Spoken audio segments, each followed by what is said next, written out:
Hello, all guys, gals, and non-binary pals. Welcome to the newest episode of the Noobs and Knockouts podcast, brought to you on YouTube, on Spotify, on Apple, Amazon Music, and Apple Podcasts. There we go. Yeah, there we go. I still just want to say Google every time. Yeah, right. I'm Austin. I'm a knockout. Watched a lot of wrestling. I'm David. I'm a noob. Haven't watched nearly as much wrestling. I'm getting pretty tired. I will say of this David thing.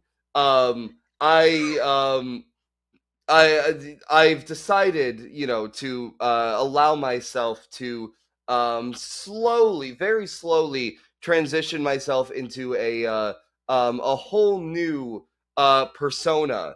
Um, that's completely original, a completely new idea that no one has ever had before in the history of ever, and that is America Birdman.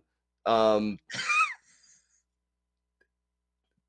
I got like wings, and I got the red, white, and the blue, and I got a little barrier, if you will, to handheld barrier to protect me from the Is this onslaught is of this my is of this an my always enemies. sunny thing that you're? Is this an always No, sunny this thing you're is doing? fucking it's Captain America, because Crow Sting. Oh, I'm just taking the yeah. I most now. recent like popular superhero movie, and Right. come on, man. America Birdman went over my head. That's All right, fair, sorry. because there is they are like the America Birdman on Always Sunny too. I didn't even fucking think of that. I was like, this feels like this. America Birdman sounds like an It's Always Sunny bit. So I Oh, was like, there's is that what you're Harvey doing right Birdman, now? attorney at law, my long lost cousin, but that's Mhm. neither here nor there. Right. Well, the only thing that's for sure about David is that nothing's for sure. That's true. I'm a free agent now. And that's why next week I'll be popping into Deadlock for 5 seconds to tell to beat up Johnny and tell them if Hell they yeah. want the real deal. Hit him with the overdrive. And with the up, well, I mean, what? How else does one beat up John Blood? There is no other way to do it. Uh, yes, so last time we were here, it was the October 21st, 1996 episode of WCW Nitro, and Sting is the Crow almost. Kind of. He's almost there. He's He's wearing he's white working face on it. paint with he's wearing white face paint with black effects now. So Yes, but still in the like Sting arc shape, although it comes down much more mhm. to only his like till only his like chin and lips are not that Right. way. Yeah. So last time it was the go home show to Slim Jim's Halloween Havoc. Got to make sure Yeah, to very get the right important. full The name Slim there. Jim, the Slim Jim endorsement. Thank you, thank you. Yeah, we opened the show with Chris Jericho having a pretty solid match against Bobby Eaton and getting the dub. Throughout the show, the They were NWO eating members, good. Uh-huh. throughout the show, the members of the NWO were filming matches on camcorders up in the stands. Yes. Fake Sting and Six were filming Jericho's match. Uh-huh. And then Jericho cut a promo that was basically like, I will get the first win over the NWO. Spoiler warning, no, you won't. No, you fucking Well, you won't. know what? Well,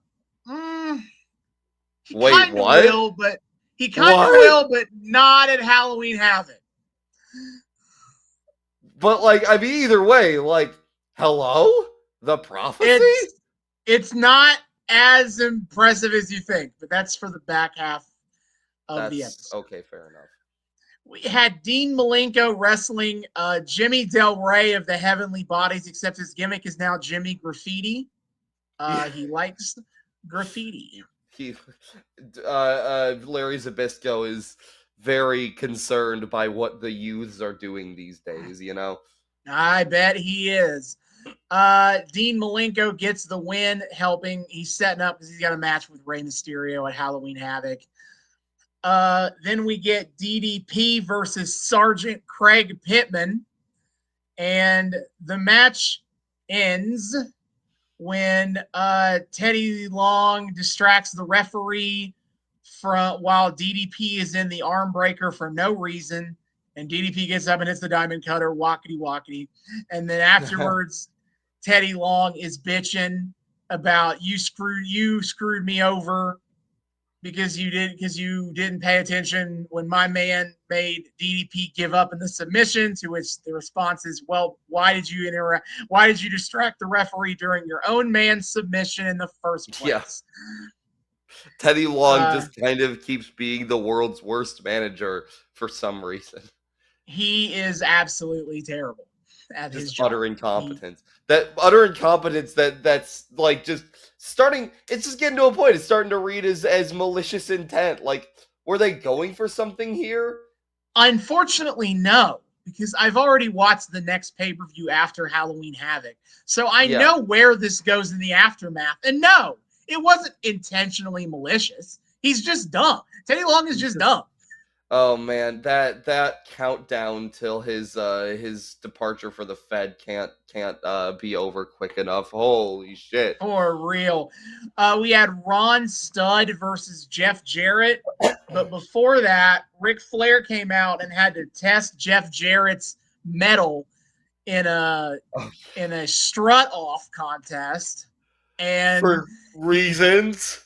Well, Ric Flair gave Jarrett his approval, and then Jeff Jarrett beat Ron Studd. They tried so hard to get Jeff Jarrett over, and it just got Flair more. It really didn't work because the crowds don't really care for Jarrett.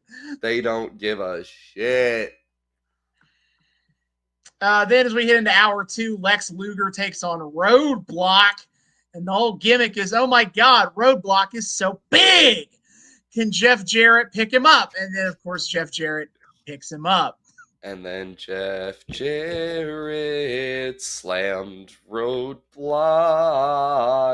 This angle that I've never seen before in wrestling. Lex Luger body slam Roadblock, the 700-pound Roadblock in front of 200,000 fans on WCW Nitro, and then 6 days later, Roadblock died. Exactly. That's correct. That is a factual statement, and it's not easily disprovable. So you don't even need to bother looking into it. Yep. Hulk Hogan has claimed before, like, tried to frame it like Andre died really soon, though. It's just what Hogan. What you had matches with him later. You had matches with him months later. Years later. Yeah. What are you talking about? Oh my God. I do love sometimes when like his pathological lying gets so bad that he just says like the most easily like off the top of your head disprovable shit. Just because he can't stop himself. No, he can't. Yeah. He is just a pathological liar. Like that it makes it so easy too. Like dude doesn't even bother telling like relatively convincing lies anymore. He just says shit. In some ways, I almost have to respect the hustle that he's like that flagrant about it, and he just keeps on doing. No, he can't stick to things that you could almost believe is true. Like the idea that he would have gotten the George Foreman grill as like the Hogan grill, but he turned them down and they went with George Foreman. Like you can almost believe that happened. It didn't. And then he throws by the way, I almost became the bassist for Metallica, brother. And you go, oh no. Okay. No, that timeline doesn't work. No, you didn't. No, you did not. No, did you? No, you did not almost go to UFC in the early years. No, you did not. Yeah, isn't that the latest one? I know he said he was. I think I'm mixing that up with The Rock saying he was going to do UFC during that period where wrestling wasn't working out for him. Dude, come Hogan on. has claimed he was gonna work Pride fighting, which is kind of like MMA before UFC. There's no Pride? proof of that either. Pride? I don't know if I want to do that pride fighting, brother. I hear there's I hear there's some pretty crazy stuff that happens when you start talking about pride, dude. Oh I'm my not woke, god, Jack. that sounds right. Yeah, but I no, would have made it straight pride brother fighting. Hell yeah, brother. Yeah. But no, I think The Rock is the one that's claimed that he was considering going. Like this was during the like Rocky Maivia die Rocky die Yeah. shit. Yeah. Pre joining the Nation. The Rocky I think D. he was yeah, of course, the Rocky D. Yeah.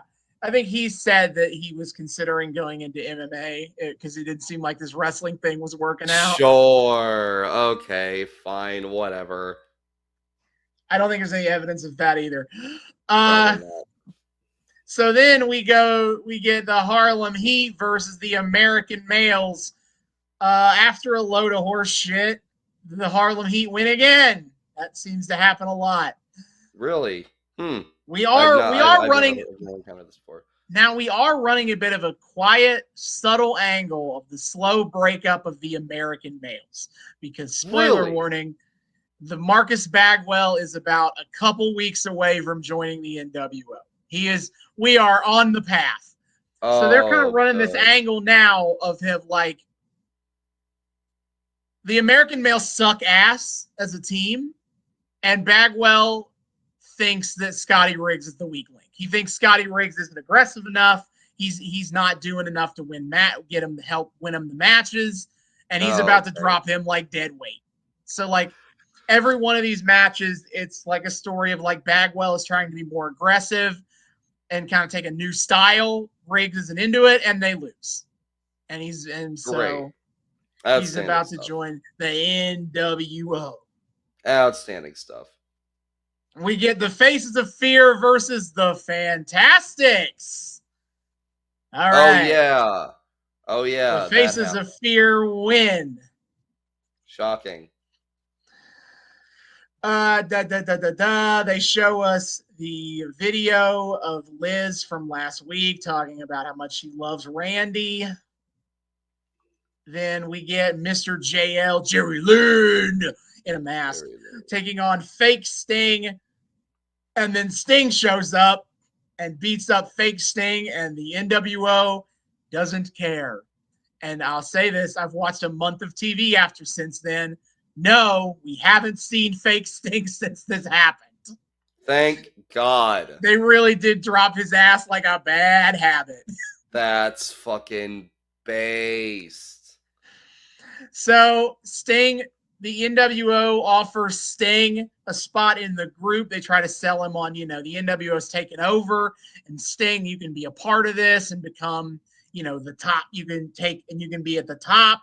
And Scott Hall tries to be like, what is being Team WCW ever done for you, Sting? Look how they turned on you. And Sting was like, well, I see your shitty ass cosplayer over there, and I'm not sure you're in my price tag. You're in my price range. Yeah, seriously. So fucking outpricing NWO. But he's like, hey, the only thing for sure is about Sting is nothing's for sure. So he pieces out. The main event was going to be Chris Benoit versus Macho Man. God, I forgot they bailed out on the fucking main event match. Holy shit. But Macho Man is in all black street clothes, and Eric apologizes for what happened last week and then shows him a brand new tape. Because sure, let's do this again. Sure. And it is on the set of Three Ninjas at High Showdown at High Noon Mountain, I think is the name. Starring Hulk Hogan. Hulk Hogan has done a hostile takeover of the production of his movie, and now the NWO is running it. The Giant is directing, and he's going to choke slam anyone who does not do what he says. He's if you use the wrong camera lens, brother, He is just choke slam instantly. your Like, ass is you're getting done. sat on. Yeah. Yeah. So they try to coerce Liz into filming another video where she heartfully cries and says she still loves Randy, which according to Hogan is a lie. Yes. Elizabeth is like, I've had enough of this. You've already ruined my life again. I'm not doing this. And so they lock her in Hogan's trailer, and Hogan like screams in her face to like try to get her to do this Yeah. for him. And then after they show the tape, Savage just like, I've learned that how fragile friendships and relationships are. I've learned how business can be fragile and marriage can be fragile. But Hulk Hogan, life can also be fragile. I'm gonna straight up kill you. And he walks off. So yeah, our R.I.P. Hulk Hogan, gone too soon. Savage, you didn't need to take it that far, brother. But it's a tragedy of our time. He's still around. He is unfortunately Savage didn't finish the job. So for tonight, we are going to be doing this episode and next, we are going to be super cutting our way through this arc. If you remember our NXT women's arc and our AEW women's championship arc, instead of watching full episodes of NXT and Dynamite, we just watched the women's segments from those shows to follow those storylines specifically. It's really funny now that you bring it up that that are two like totally women centric the arcs have been super cuts like this, because we in my amongst the wrestling boys in my friend group who have all you guys listeners at home, they've been guest stars on the show before, Kyle, Robbie, Bianchi. We have a running joke, AEW fans that we are, about Tony Khan hates women, and like there was kind of a long streak where amongst the like one women's match per episode rule, there would just be a lot of like multi-women matches, like tags, three-way more tags, women whatever. per women. More women per women. Damn, did we do more women per women? Are we Tony Khan? No, it wasn't like that. It was just that the NXT arc was so long. I don't know, man. I'm just saying we got a lot of women per women in those arcs. Well, now we're going to do more Sting per Sting. Oh, so shit. It's fine. Oh, thank God. We're balancing it out. Oh. So basically, the payoff to Sting becoming the Crow happens all the way at Uncensored 1997. That's in March. We are in October. So that's a very far ways away, but there's a lot of stuff that could be worse. But didn't you also say we're not going to hear Sting speak for a year? Yeah. So the payoff, the reason I put the payoff is that the whole story is so centered on what side is Sting on. Mm-hmm. Uncensored is when he definitively says, "I am on the side of WCW. I am fighting the NWO." Okay. Like he is officially fight. The war is on between Sting and the NWO. Outstanding. So to get there in a reasonable amount of time, we are only going to be watching Sting-centric segments from now until Uncensored across 2 episodes of our podcast. That's space. On this episode, we are going to be watching all of these Sting-centric segments from the October 28th, 1996 Nitro, all the way to the January 13th, 1997 episode of Nitro, including segments on 2 pay-per-views, World War III and Starrcade. Holy shit. Starrcade! We're Starrcading it up again, baby! Hell we are Starrcading it a little bit. I don't at this rate, I don't know if I trust 1996 WCW to put on as much of a banger as 1989 WCW when it came to Starrcade, but it's it wasn't. yeah. Well, fair enough. Yeah, there we Gonna go. say that. All right, yeah. No. But no, we are condensing almost 3 months of Nitro down to about 2 hours and 15 minutes. So, Nice. how about that? That's awesome. So, I guess that means we got to talk about what happened on Halloween Havoc. I guess because we're skipping Slim Jim over that. Halloween Havoc. All right, Slim Jim Halloween Havoc was an okay show. It was a lot like Fall Brawl in that some of the opening matches kicked ass, and the main event ones it didn't. Nice.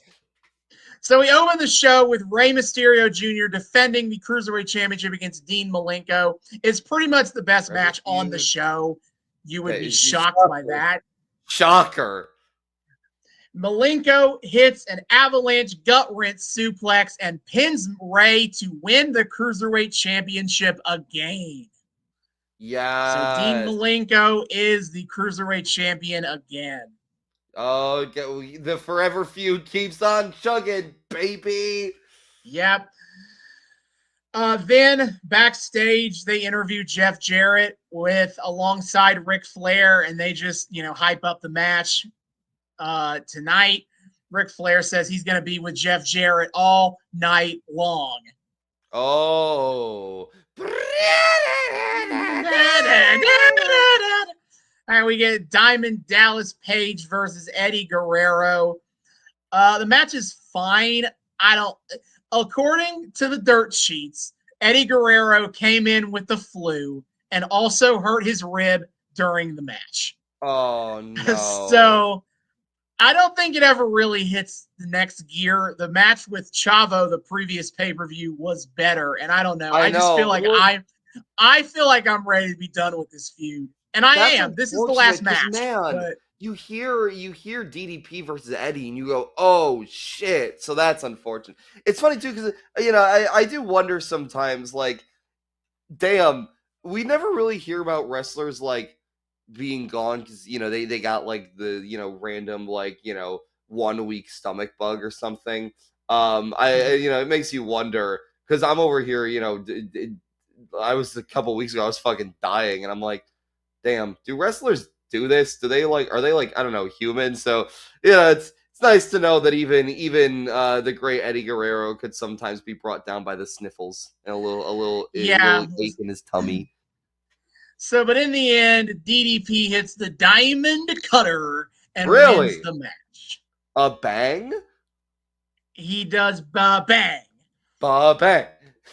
Backstage, Mike Tenay promoting the partnership with Slim Jim, and Macho Man shows up, and they are doing a fan raffle where the winner will take home a Slim Jim monster truck.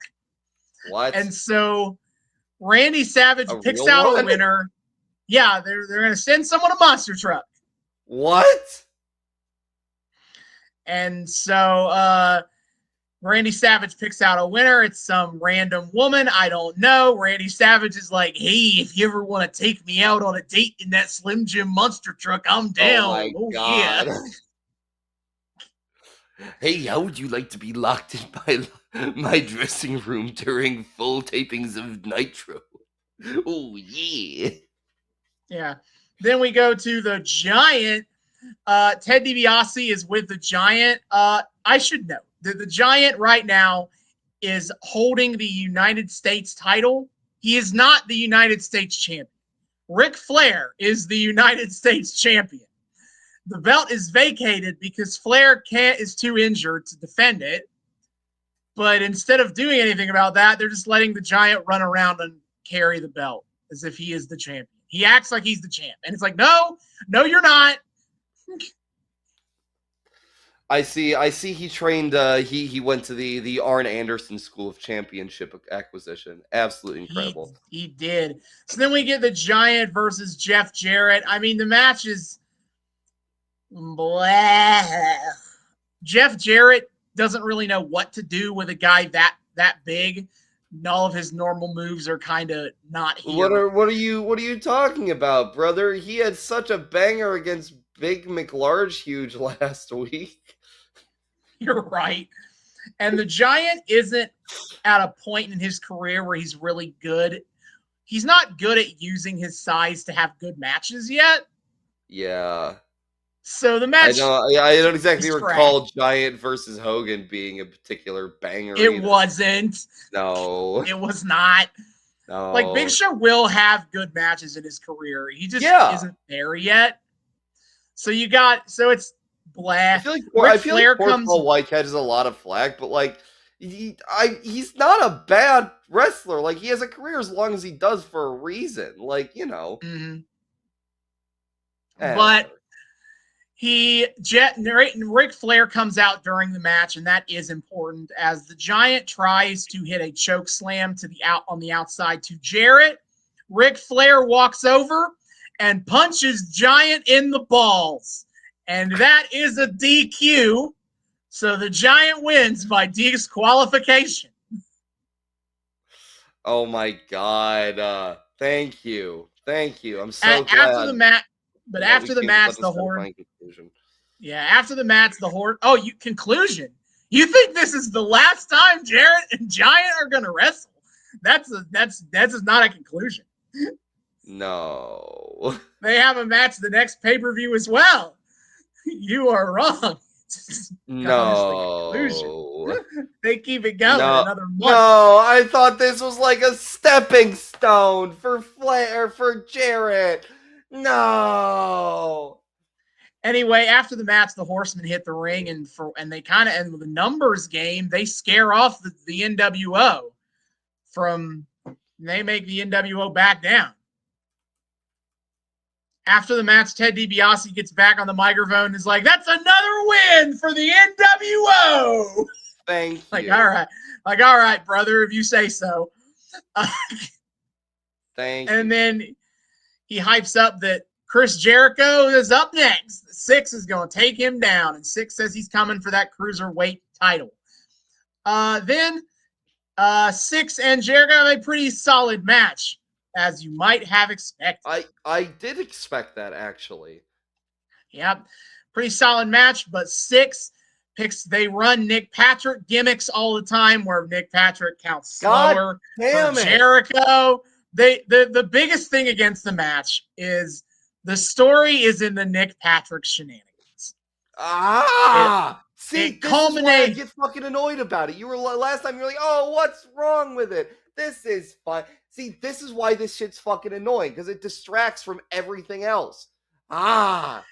So the payoff here is that Chris Jericho hits the lion salt, but Nick Patrick counts to one, and then his neck is too hurt. He can't finish the count. Then Six hits his spin kick on Jericho, and then Nick Patrick does a fast count to give Six the dub. Yep. And then Jericho is still mad at Nick Patrick, and unfortunately, this is going somewhere. Great. Backstage, Mike Tenay interviews Lex Luger. Lex Luger is like, "Hey, it didn't come down to this." And he's like, Arn blames me for what happened at War Games, but I'm not responsible for what is going to happen to Arn Anderson tonight. And then Luger and Anderson have a meh match. I don't know. Dude. It's not like it's not even like there's any stupid shtick going on that would have prevented this match from being better. It just never really kicks into high gear. That's unfortunate. But Lex Luger gets Arn Anderson in the torture rack and gets the dub. Now they do fight on the outside a little bit, and I think that kind of contributes to what happens in the end. As after the match, Luger doesn't let Arn Anderson out of the rack immediately, and they basically have to cart Arn Anderson out of there. Like, he can't get up on his own power. His back's too hurt. They gotta put him on a gurney. Shit. And the doctors have to get him out of there. And Jarrett and Flair help him to the hospital, which is important for the next match.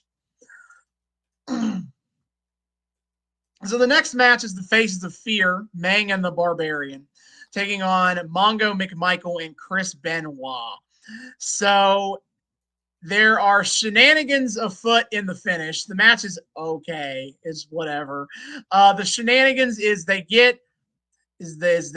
Steve McMichael takes the Halliburton briefcase that Deborah McMichael carried with her, hits Meng in the head with the briefcase, and Benoit wins with the flying headbutt. So the Horsemen get the dub. After the match, the Barbarian grabs the briefcase, and starts going to town on the Horsemen. The whole Dungeon of Doom show up and start whooping Benoit and Mongo's ass, specifically Benoit. And Kevin Sullivan comes down and he stares down Woman. And he's is trying to make us point to her as he beats down Benoit. Because, it's time for the Kevin Sullivan, Chris Benoit feud over Woman, who, if you don't know, is Nancy Sullivan, Kevin Sullivan's wife. And spoiler warning, the payoff is that Nancy and Kevin get divorced. The real life payoff is Kevin and Nancy. So they run this angle where Nancy is, they start acknowledging that Kevin Sullivan is married to Woman, and he accuses Woman of having an affair with Chris Benoit. So of course that means in real life, Nancy and Chris Benoit started having an affair. Yep. And so they divorce, and Nancy Sullivan starts a relationship with Chris Benoit, and a decade later, we all know where that ends. Oh, Jesus Christ. The dumbest fucking way to set up one of the greatest tragedies in all of pro wrestling. It's the fucking Dungeon of Doom. More proof that this stable wasn't worth shit. Yeah, so the Horsemen are about to have a very long feud with the Dungeon of Doom instead of fighting the NWO. Fuck that. Great! They're going to be beefing with the fucking Horsemen, with the Dungeon of Doom over Nancy Sullivan. Okay. But as I said, it was important to note that the rest of the other half of the Horsemen are at the hospital. That's why no one comes out to help McMongo and Benoit from getting their ass beat by the Dungeon. Except, but Woman is already there. Woman is there. Yeah, Woman, Deborah are still there, but they're not going to do anything to the Dungeon. Okay. Flair, Arn, and Jarrett aren't there. That's the problem. So, up next, we get the WCW Tag Team title match between Harlem Heat and the Outsiders. The match is all right. It's pretty decent. The match ends where the Harlem Heat shenanigans finally bite them in the ass as Colonel Robert Parker gets in the ring, tries to hit Nash with his cane. Nash steals it, hits Stevie Ray with the cane, and this helps Scott Hall pin Stevie Ray, and the Outsiders are the new tag team champions. All right. I do appreciate the push to belt up the entire NWO. I think shit like that for like big heel factions like this is powerful stuff. I liked it with I liked it with both, like, talking recent examples, both the New Elite and Death Riders. I like when they feel more like a dominant faction when they all have belts. Yeah, exactly. All right, so then Hollywood Hogan cuts a promo before the match. He's wearing a stupid fucking wig from his he's like, wait a minute, this is what it's like to have hair, brother. And he just decides that's his look now, I guess. Yep. He says he is tired of body slamming Hollywood. So he's decided to come back and body slam the Macho Man. And so we get the main event, Hulk Hogan versus Randy Savage. And if you were hoping that this match would be an intense, brutal fight, a culmination of their heinous personal feud up to this point, well, you're fucking wrong. Of course not. The match is more devoted to bullshit shtick, ref bumps, outside interference. One of the biggest spots in the whole match is Randy Savage pulling Hogan's wig off. And Hogan being like, my hair. You know, at least they're acknowledging it, but also, Jesus fucking Christ, and dude. The match, and to make it worse, the match goes 18 minutes. Oh, God. The Macho Man hits the elbow drop. Nick Patrick refuses to count past 2. So Savage kicks his ass. Savage hits Hogan, knocks Hogan's ass out with some sort of screwdriver weapon or some sort. I didn't get a good look at what it even was he was using. But he knocks Hogan out. Savage is about to go for the elbow drop again. DiBiase pulls him to ringside. The Giant comes out, choke slams Randy Savage on the concrete floor, rolls him back in the ring, pulls the unconscious Hogan on top of Savage, and then Nick Patrick counts that 3. So Hogan retains the belt. Fuck off, dude. And then after the match, Giant dumps ice water on Hogan to wake him up. And then after the match, the Hulkster gets the mic and he's ranting and raving about how he's the greatest. And then the bagpipes hit as Roddy Piper comes out. The Hot Rod is making his debut in WCW. And Hulk Hogan gets this cartoony, scared face on as he's like, and he hides behind the Giant at the sight of Roddy Piper. Oh, God. And so we get this promo segment to end the show. The show ends on this promo bit as Roddy gets a mic, and Hogan tries to placate Roddy Piper to stop whatever. He knows Roddy's here for a fight. And so he tries to be like, well, you know what, brother? You know, when I was saying how I took over the wrestling world, dude, what I meant was you and me, Roddy, we took over the wrestling world, dude. That's what I meant, brother. God. And he tries to placate Piper, being like, you know, we're equals, brother. You know, me and you, we're the best in the industry. That's really funny. And Roddy does not give a shit about any of this bullshit. He doesn't He doesn't buy it. Roddy Piper cuts this long promo that's basically like, first of all, he attacks Hogan's claim about like I invented wrestling.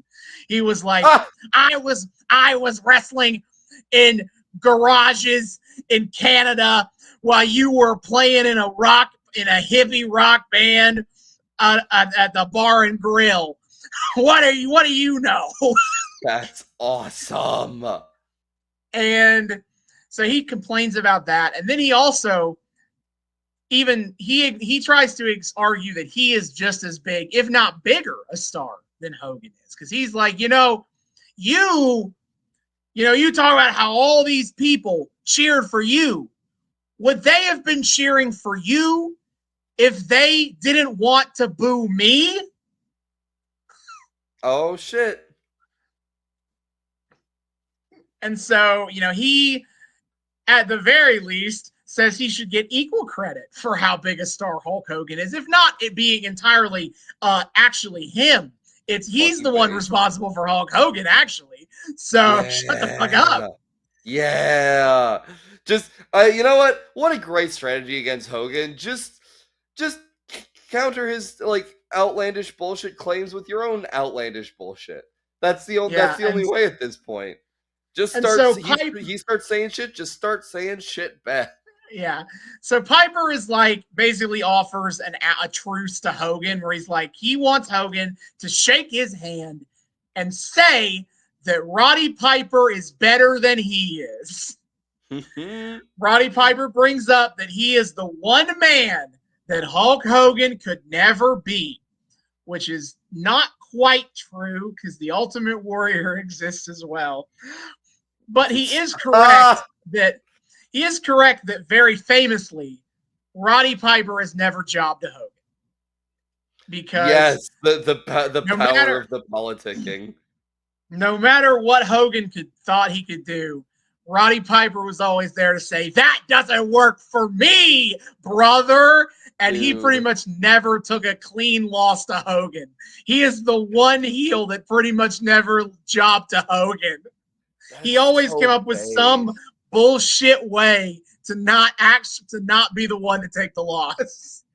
I feel like we've talked about this before, but man, I had forgotten about this. That's so fucking base, dude. Like, legitimately, like, I mean, backstage politicking, of course, is cringe or whatever, but like, I'm biased because Roddy Piper was, great. Mhm. Both like as a wrestler and as like a person. It seems like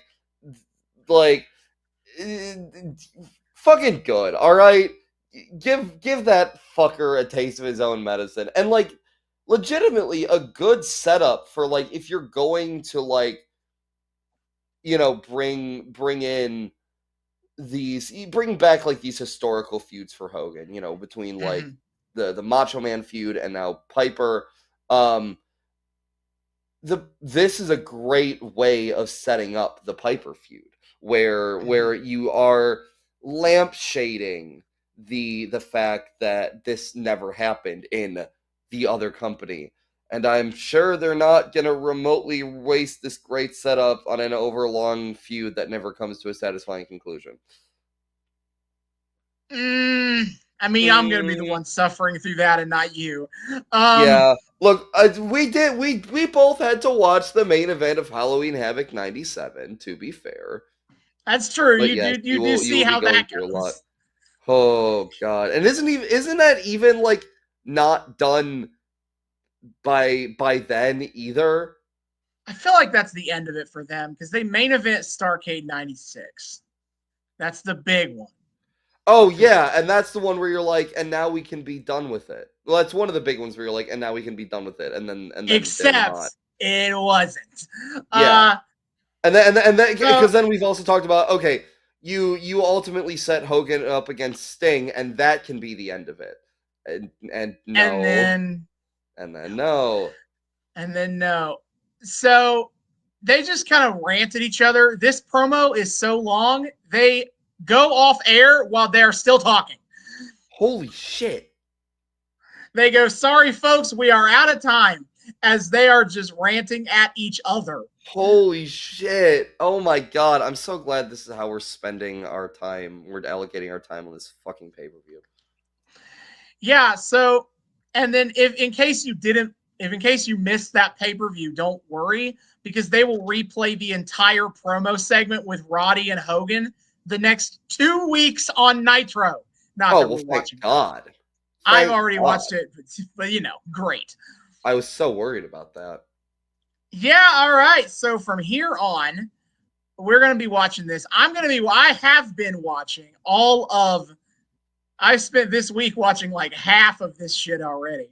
As Yeah, seriously. I'm trying to plow through the full bit so I know what's going on in the wider world of Yeah, WCW. are you like doing okay, like existentially?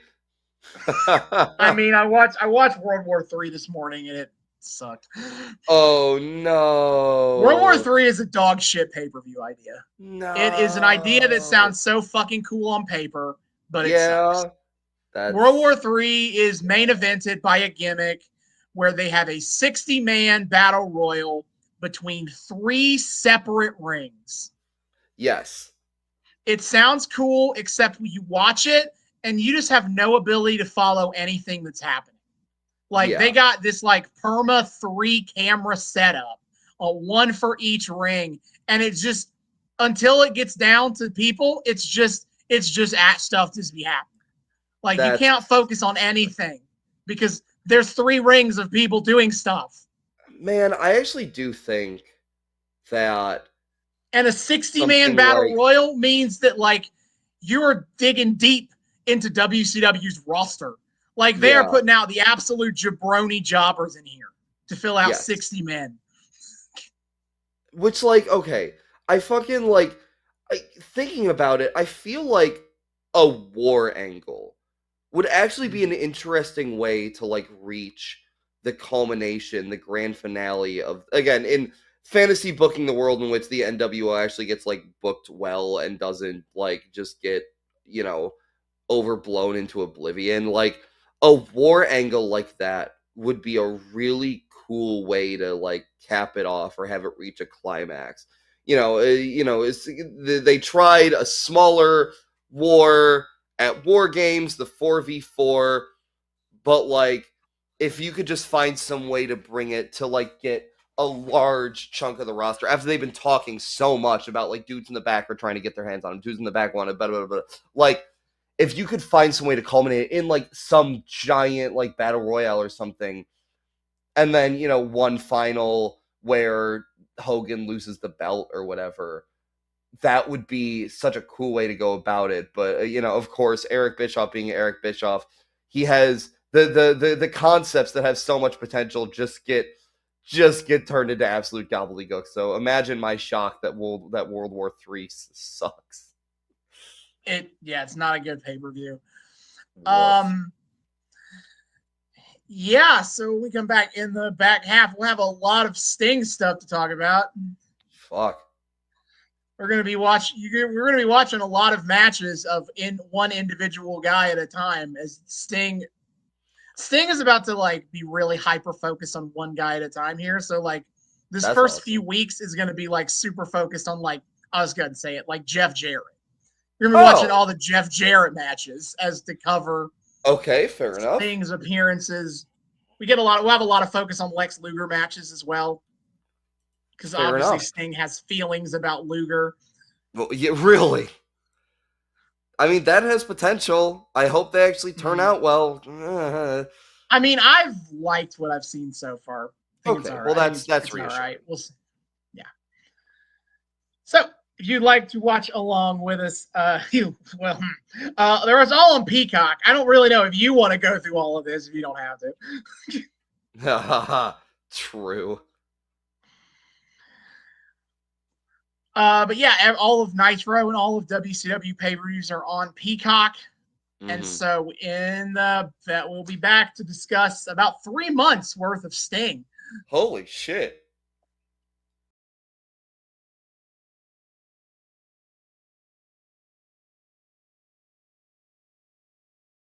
And we are back. We have watched a lot of Nitro since in 96 and 97. 3 months? 4 months? 3 months. 3 months each time. October 28th, 96 to January 13th, 97. All right, 2.5, close to 3. Yeah, so yeah, hell yeah. This was such an interesting, it's been a hot minute since we've done this style. I think we haven't touched this format of watching since the women's tournament. Yeah, I think the women's the women's tournament, and like because of I also was realizing I gotta put this on my different monitor. There we are. Anyway, for that it was very focused on this kind of specific set of women, so you knew what you were getting into. What was really interesting is, like, for the front half of this, it's just a lot of Lex Luger, and then for, like, the middle portion, it's like a lot of Rick Steiner, and then at the end it gets a little bit more spread out. But for a while, it's just like watching marathons of these dudes at least attempting to wrestle matches, which is pretty funny. So we'll get into it as we go. But my overall take of this entire kind of sequence of stuff we were doing here is that I really like the story as someone who has media literacy. Mm-hmm. Unfortunately, none of the WCW commentators have media literacy they're all stupid. So the Correct. framing of the story is usually bad. It's tedious is I think the word. There's no like it's all very surface level. It's because they're going for the shock value. I mean, for this, like, you could have made a drinking game out of the marathon of Nitro that we watched for this, where you take a shot every time they say don't turn that dial, because like Don't they're just turn going that for dial. they're going for the quick shock value to keep people watching Nitro and not switching over to Raw. And Yeah. so I get like why, but it sucks Yeah. because it's so shallow and it's so tedious. And I have so many notes here that's like, okay, I see some legitimacy in what's happening here, and there's something more interesting and deeper to be discussed with these story things that are happening. But unfortunately, insert X reason why it's actually kind of dumb here. I think I like what Sting was doing if I'm Yes. operating from the assumption that Sting is a good guy. Yes. Like, if I'm not as completely clueless as the commentary team, who the entire time doesn't trust Sting, but like trying to put my head waffling on him constantly. right. But if I'm putting myself in the mind space of Sting is a good guy, and in analyzing his actions as a good guy, I kind of really like what he's doing. And that helps a lot with holding together what we've spent a 3-month journey on. It's easier to ignore commentary when it comes to this, because like, you know, you could tune them out in your head, and so much of this, partially because Sting is silent effectively the entire time. So much of this is so visual that's kind of the dominant thing you get to focus on, and so that keeps the dumbness of commentary from getting a little too intrusive, which helps.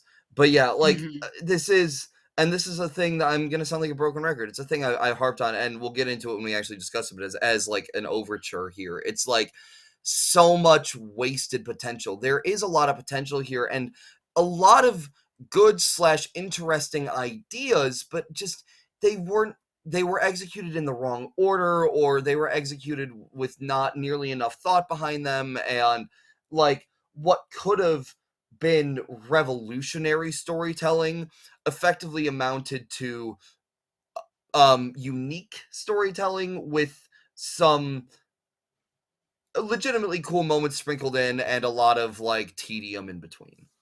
Sure.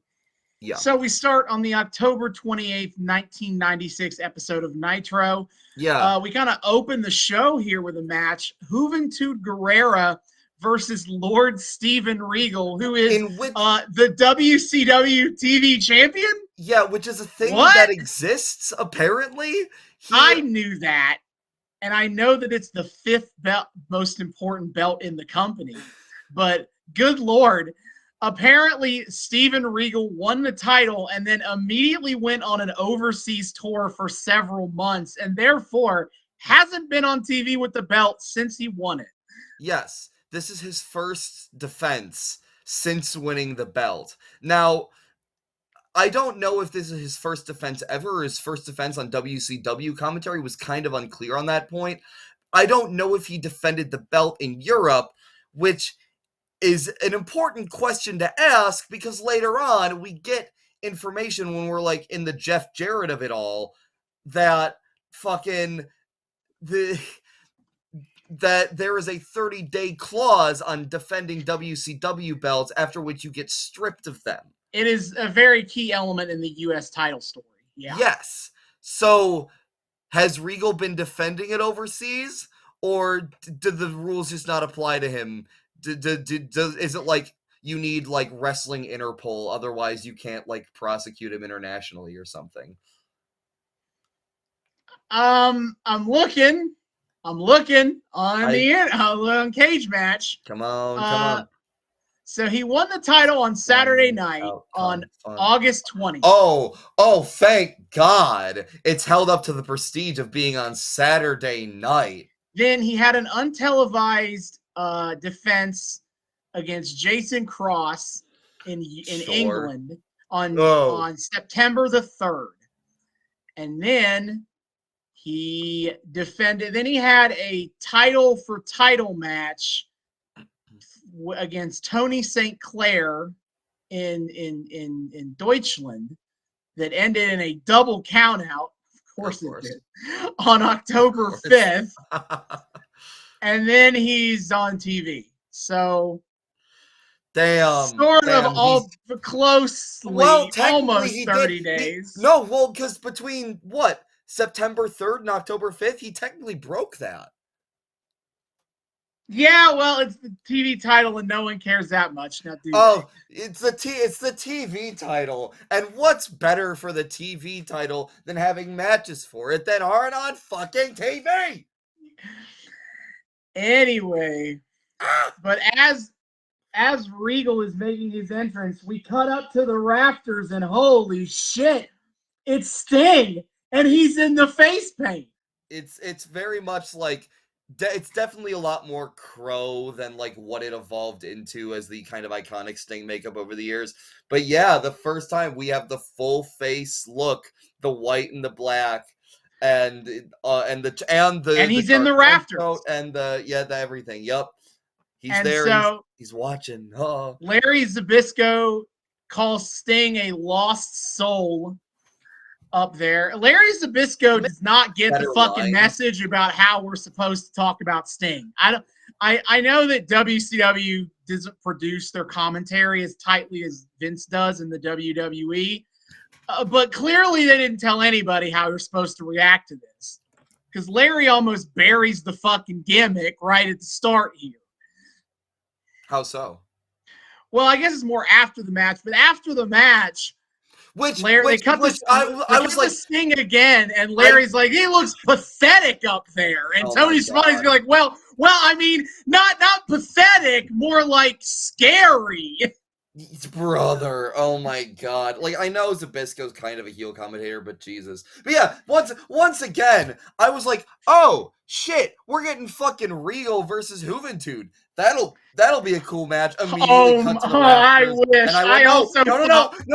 No, don't get me. No, I want to watch this match. And then like immediately like the match, we cut away from it for a hot second. We cut back the match lasts for 3 seconds, and Regal like immediately taps out Juventud. Which what the fuck? Juventud went to war with goddamn Conan just a few weeks ago. Why is he jabroniing out to Regal in a sub-5 here?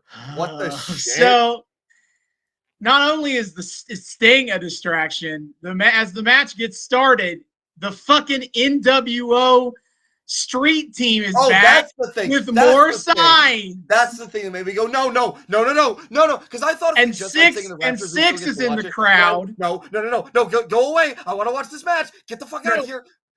And Six is in the crowd, and he's like, welcome everyone to NWO Nitro. Go away. Let me watch the match. No, go away. Now, the match lasts for 3 minutes, and it never really gets out of first gear. They kind of just chain wrestle until it's time to go to the finish. But my action figures smushed together, it could have been so much fun. No. It could have been, but fuck you, it's not. No. Right, Regal locks in the Regal stretch and gets the win. Mm-hmm. Okay. Mm-hmm.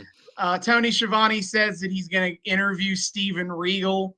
But first, before he does that, he talks about Sting being in the rafters, and while he's talking, Sting just walks up and leaves. Yeah, that's the funny thing is Tony's like, yeah, we're gonna interview Steven Regal, and then it pivots to just talking about Sting, which causes Sting like, and this isn't on commentary, this is on a live mic that the arena can hear. Yeah. So Sting hears this.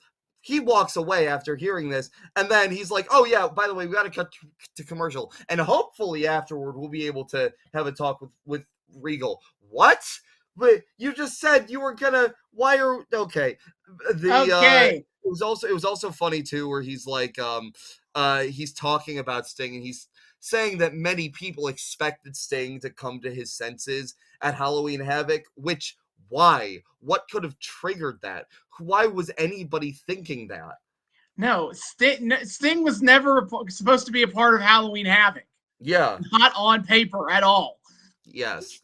But yeah, whatever. Next, or is it next episode already? I forgot to mark No, the date after the first one. there's another match on the October 20th episode, but I also watched.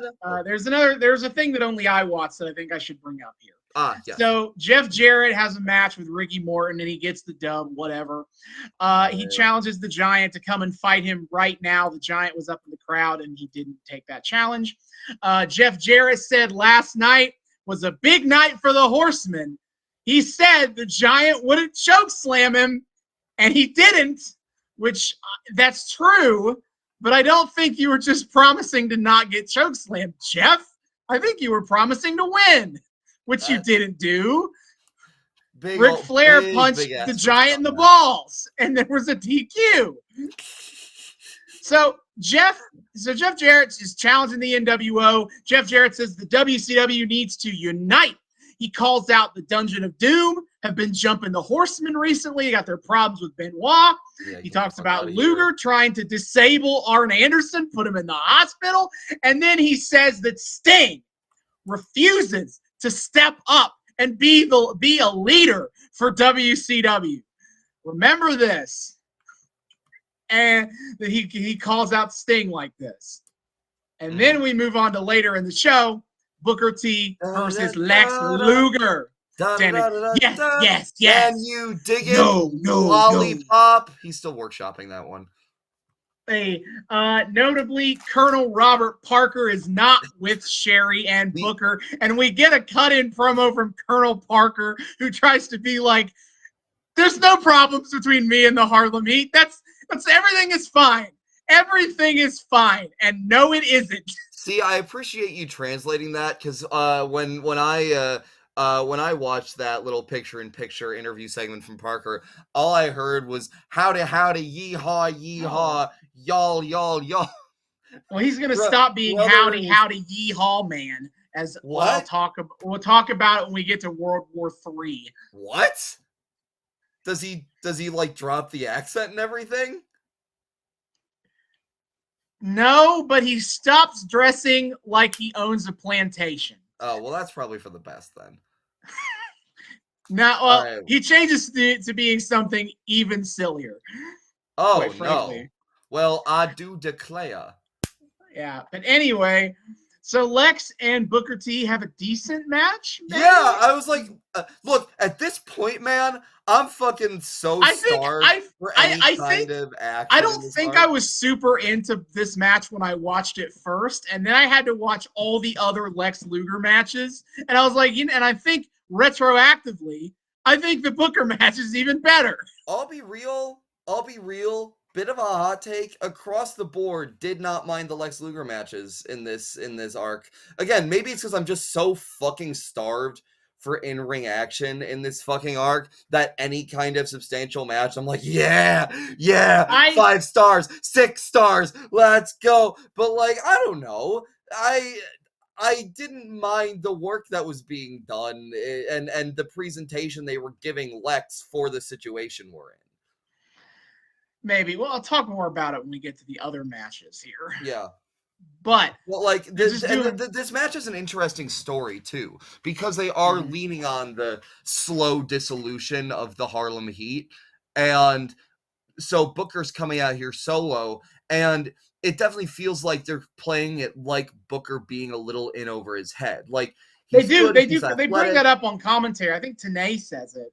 Where he's like, Booker T is in a singles match and he's not used to that. He's always got Stevie Ray working with him. I like it when in wrestling they talk about primarily tag guys trying to do singles matches and primarily singles guys trying to do tag matches. Not as much of the latter as they do with the former, unfortunately. Yes. But I like the idea that these are two fundamentally different types of match specialties, and you train yourself to be used to one environment or the other. Booker T trains in wrestling to be used to being 2v2 and thinking about it in terms of like working together with his brother. Mm-hmm. He can't do that here. It's all on him. Yeah. And so the match work reflects that. We're like, Booker's moving well and he does get some shots in on Lex, but Lex is taking a lot of dominance in this match, and a lot of what Luger does get on him, Lex is able to kind of quickly reverse it back to his advantage. So Yeah. the match had like the match had a good story. We cut to commercial for a little bit. After we get back from commercial, there was this crazy move from Booker where he was basically just like a leg drop, except to like Lex was standing. So it kind of had a slightly different like his axe kick. Yes. his axe kick. Yeah. That was crazy to see. I've seen it before in matches, but that one just kind of made me shoot up and go like, "Oh shit." So that was pretty fucking cool. But of course, all good things must come to an end. Sting has appeared in the rafters. Lex is starting to Lex up. He's calling He's for the rack. And then he goes to put Booker in the rack. But then he looks and he sees Sting is in the crowd. Mm-hmm. He's now just in like the aisleway. He's not up in the rafters anymore.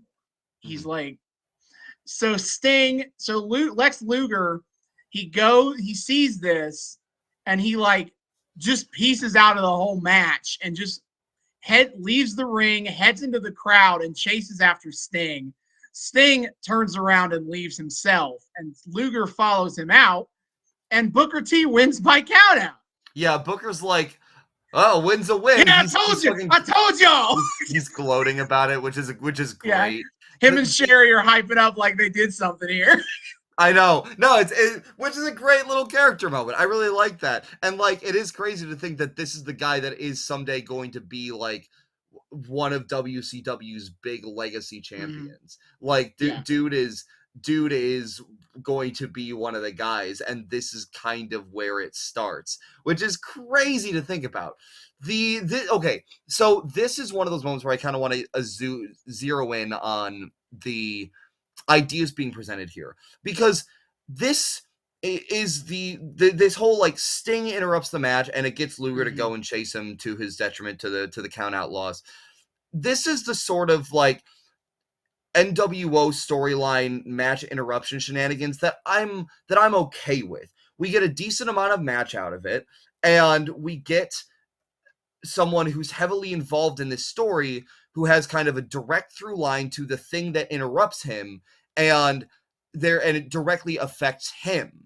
And it's not like the main event, it's not an opening match, it's somewhere in the middle, and it's part of this bigger mystery. It's something that we want to like be intrigued by, and we get a decent amount of match out of it. So like I understand that what they're going for with all this dumb NWO shit is the NWO just running riot over WCW, and that's going to that's going to cause interruptions and cause the show to flow in a way that a typical wrestling show doesn't flow in, because it's being, interrupted by this invading force. And that's there's going to be chaos that comes with that. And part of the entertainment is supposedly, even if you're not getting like the matches, you're getting the very authentic feeling of this being completely out of control. And we talked about this with the fucking lawn dart episode back in our first WCW arc, where I said yes, it is a shitty episode of wrestling TV, but as a one-off thing, I don't mind what this communicates. But man, when you do this shit week after week, it's tiring, and like you kind of write yourself into a corner doing this, because you have to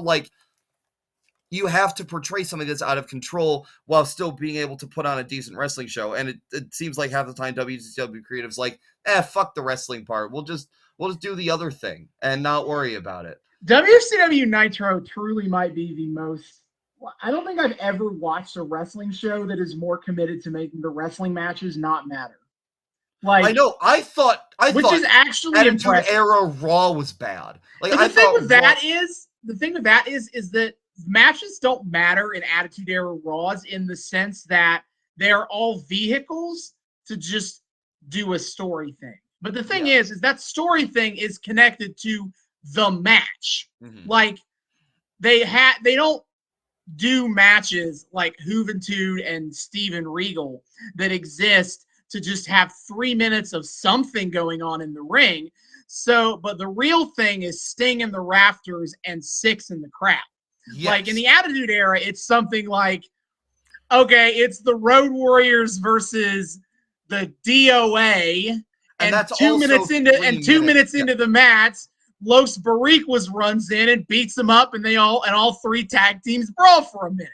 Yeah. The match, the outside bullshit is still connected to the matches that are happening. It is not completely divorced from it. That's entirely fair. And I think that's part of what gets me. Because again, I hear Steven Regal versus Juventud Guerrera, and I go, oh shit, that's a super fun matchup. I want to see that matchup. And then the other shit comes and interrupts them. That's why I think this fucking Lex Luger match is such a happy medium for me, because we do get a lot of match out of it. And then when shenanigans do happen, it's directly related to Lex. It directly informs Lex's character, and it has a direct impact on him, both as a wrestler deciding to quit the match and on like this long standing story of him chasing out his friend. And also, hey, it does something for Booker too, in the midst of his Harlem Heat breakup story. This is actually really well put together in this one specific instance. And like, I could have been okay with so much more of this if it were done with this kind of intelligence and thinking behind it. But so often it's not. And it's kind of and I kind of think like a like connected problem there is like the cruiserweight, like certain just whole divisions don't have anything to do with the NWO. Yeah. Like the cruiserweight division specifically. You have Six, who is going to win the cruiserweight championship eventually, but he mostly doesn't wrestle. He kind of is just there to be a goon. Yeah. And so it's like none of the shit that happens at the NWO is affecting the cruiserweight division, and therefore you can't do that thing of making the match, the bullshit that happens around the matches, still affect the story of the match, because nothing the cruiserweight division does has anything to do with what the NWO is doing. And that's the thing too. If you could just take so many of these ideas just one step further, think about them a little more, because holy shit, you bring Six in and he immediately puts the cruiserweight division on notice. Okay, we have another angle to this, another front of attack for the NWO to take over this company, to have all the gold and to have all the power within it. Right now the best NWO stories right now are Hogan, the Outsiders, and the Giant, because they're all actually featured within the heavyweight and tag team divisions. Yeah. They're a noticeable presence. The Outsiders are like easily the best out of like any of the like in-ring side of what's going on with NWO, because like fucking Hall and Nash together are always like pretty much always guaranteed to put on like bangers. And they're having matches. Yeah, and they're having matches. They're the best part. Like, as much as this squirrely as this shit gets, I've never soured on them, because they have yet to, I know we'll get there when we get to their, singles runs and Wolfpack versus Hollywood, but like they have yet to overstay their welcome. They have yet to like put on a string of like bad matches. They do what they're there to do, and they do it quite well. Their presence and how their presence feels has stayed consistent in spite of the fucking writers' room best efforts. Yeah. But all right, let's get going. We got a lot of nitros to cover here. We move on to the November 4th, 1996 Nitro. I only watched this part, but this is relevant. They open the show, and the Sting is back in the rafters. In fact, Larry Zbyszko calls Sting the Phantom of the Opera, haunting the arenas here. He's not the only one. Lex makes calls him that later. Yeah. Which I think makes Lex Christine Daae in this situation, which is just delightful to think about. And then we cut up to later in the show. The Giant is in the crowd. He is still carrying the United States Championship. That is not his belt. They recap Jeff Jarrett's last match, and they replay the entirety of the giant promo from last week that he cut on Jarrett, where he basically called the Horsemen pathetic losers. He can huff, he can puff, and he can motorboat the Macho Man. Right. Yeah. And so Mike, afterwards, Mike Tenay blow the house down. I went, yeah, thank you.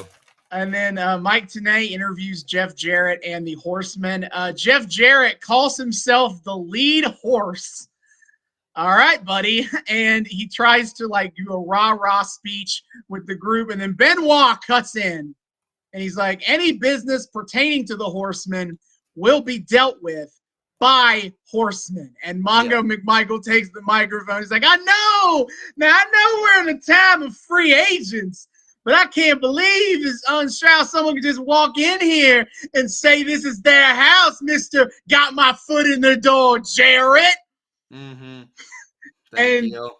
So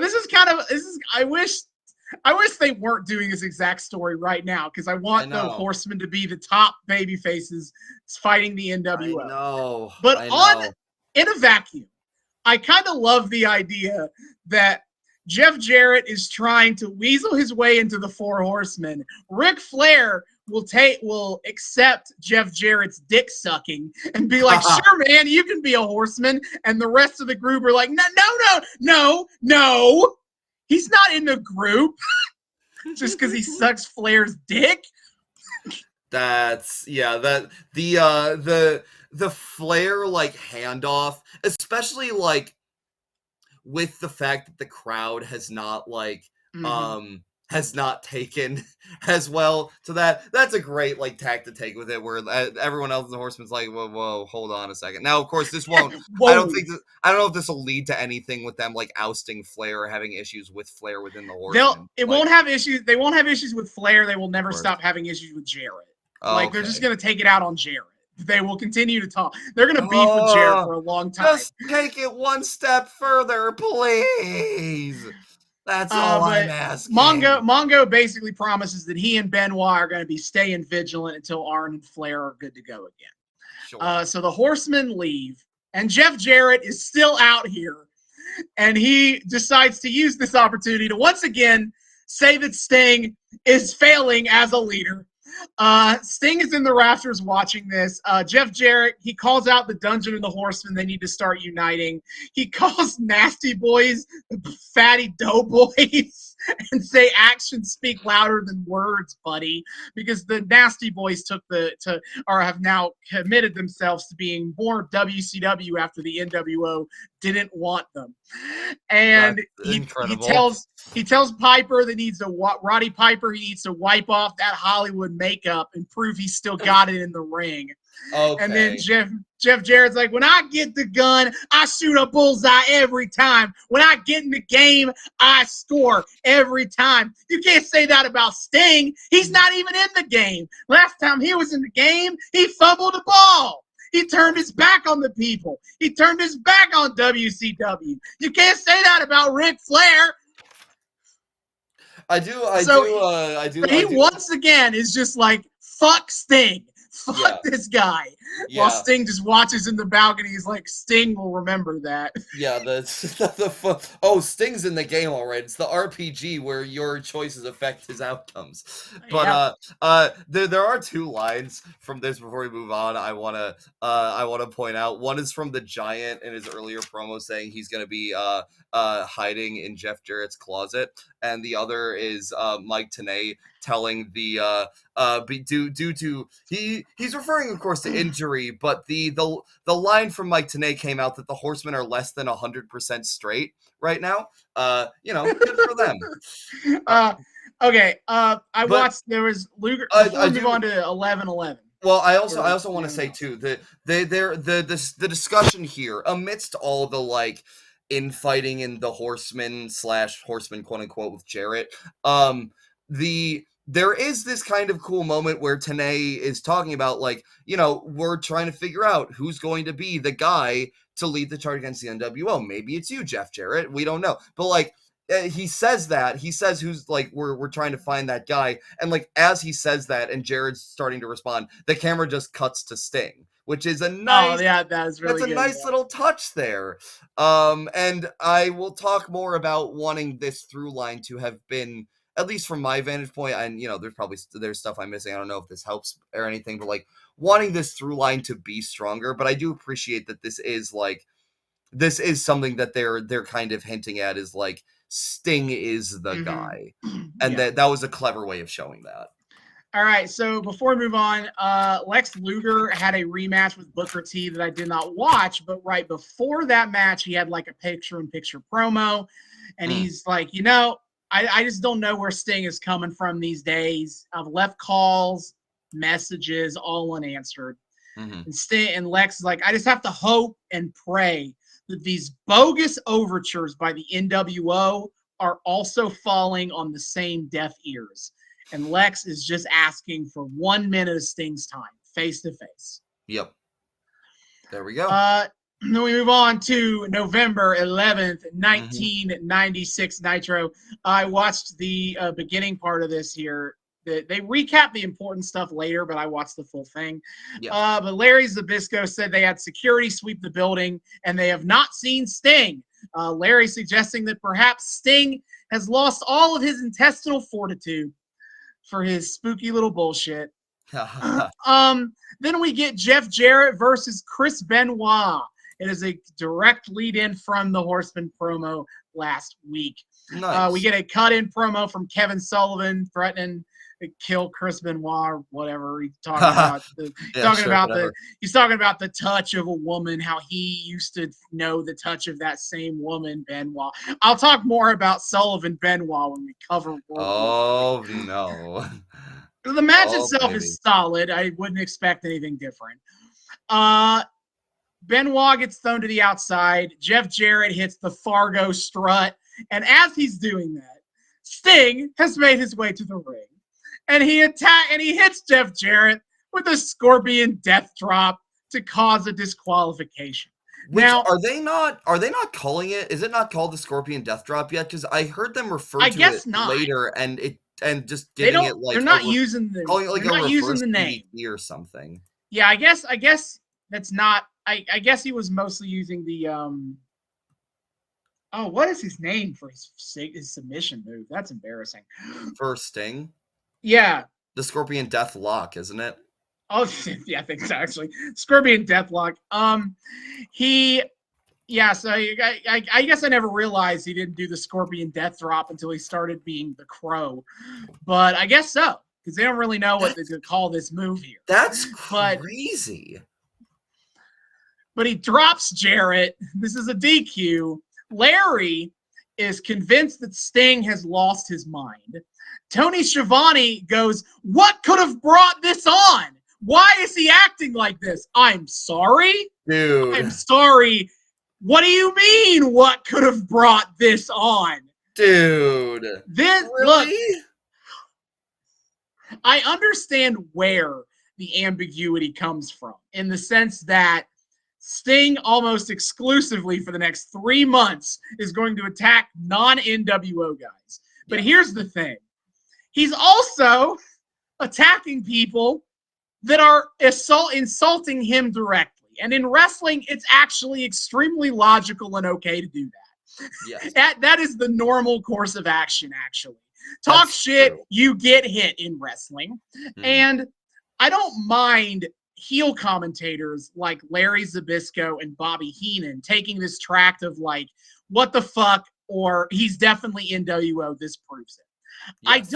What I wish is that Tony Schiavone would be smarter and at least kind of make the question, did he attack Jarrett because Jarrett called him out for 2 weeks in a row? Provide some some moderation to like all the heel reactiveness. And this is something I'll talk about in a later segment, but yeah, the kind of clever thing they do here is that anyone that Sting attacks are people that have directly like you do get a fun ambiguity of, did he attack them because he's NWO, or did he attack them because they called him out? Yes. And there's something to it too, where like, you know, once it gets revealed that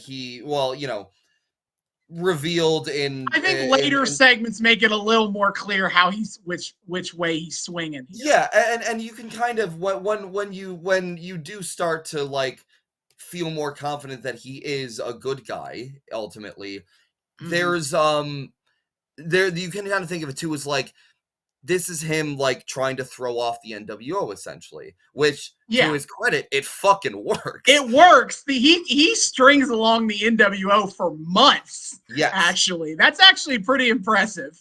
Yeah. Especially when we talk about someone else who the NWO is actively recruiting right now. But I'll get to that in World. And you could even make the thing about like, you know, Sting's pissed that people like kind of turned on him and assumed the worst of him when it was not deserved.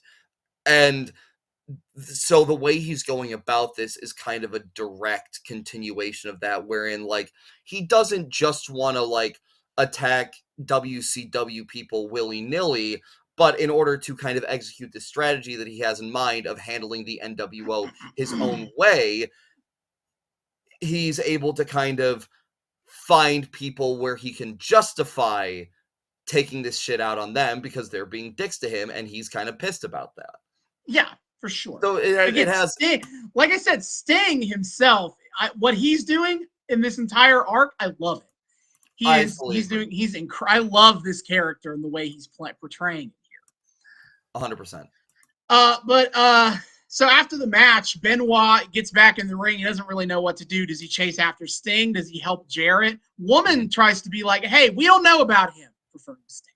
We don't know what he is, but we know that Jarrett is WCW. You should go help him up. And Benoit's like, I don't give a damn about Jarrett.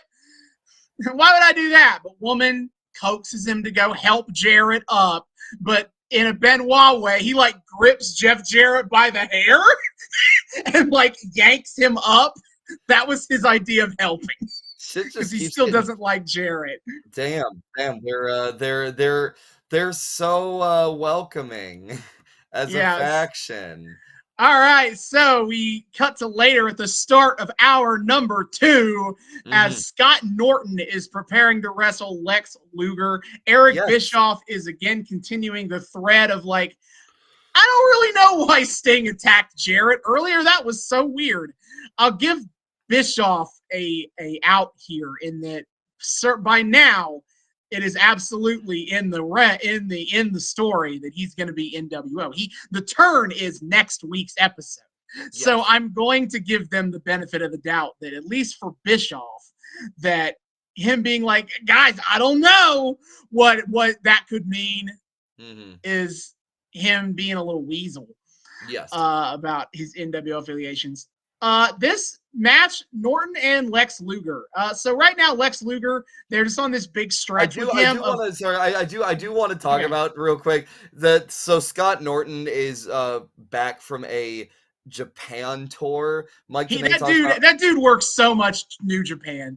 Yeah, well it's because they had the Japan tour that happened pre-Halloween Havoc, so I guess he just kind of like went back afterward to keep like hanging out a while. He also it also like Tanay mentioned, or someone on commentary mentions that he's like a former arm wrestling champion, which is crazy, man. If he had been around several years earlier in WCW, he would have had a hell of a platform for that. Let me tell you. But in talking about all of this, dear God, I am begging Mike Tanay to stop saying Orient.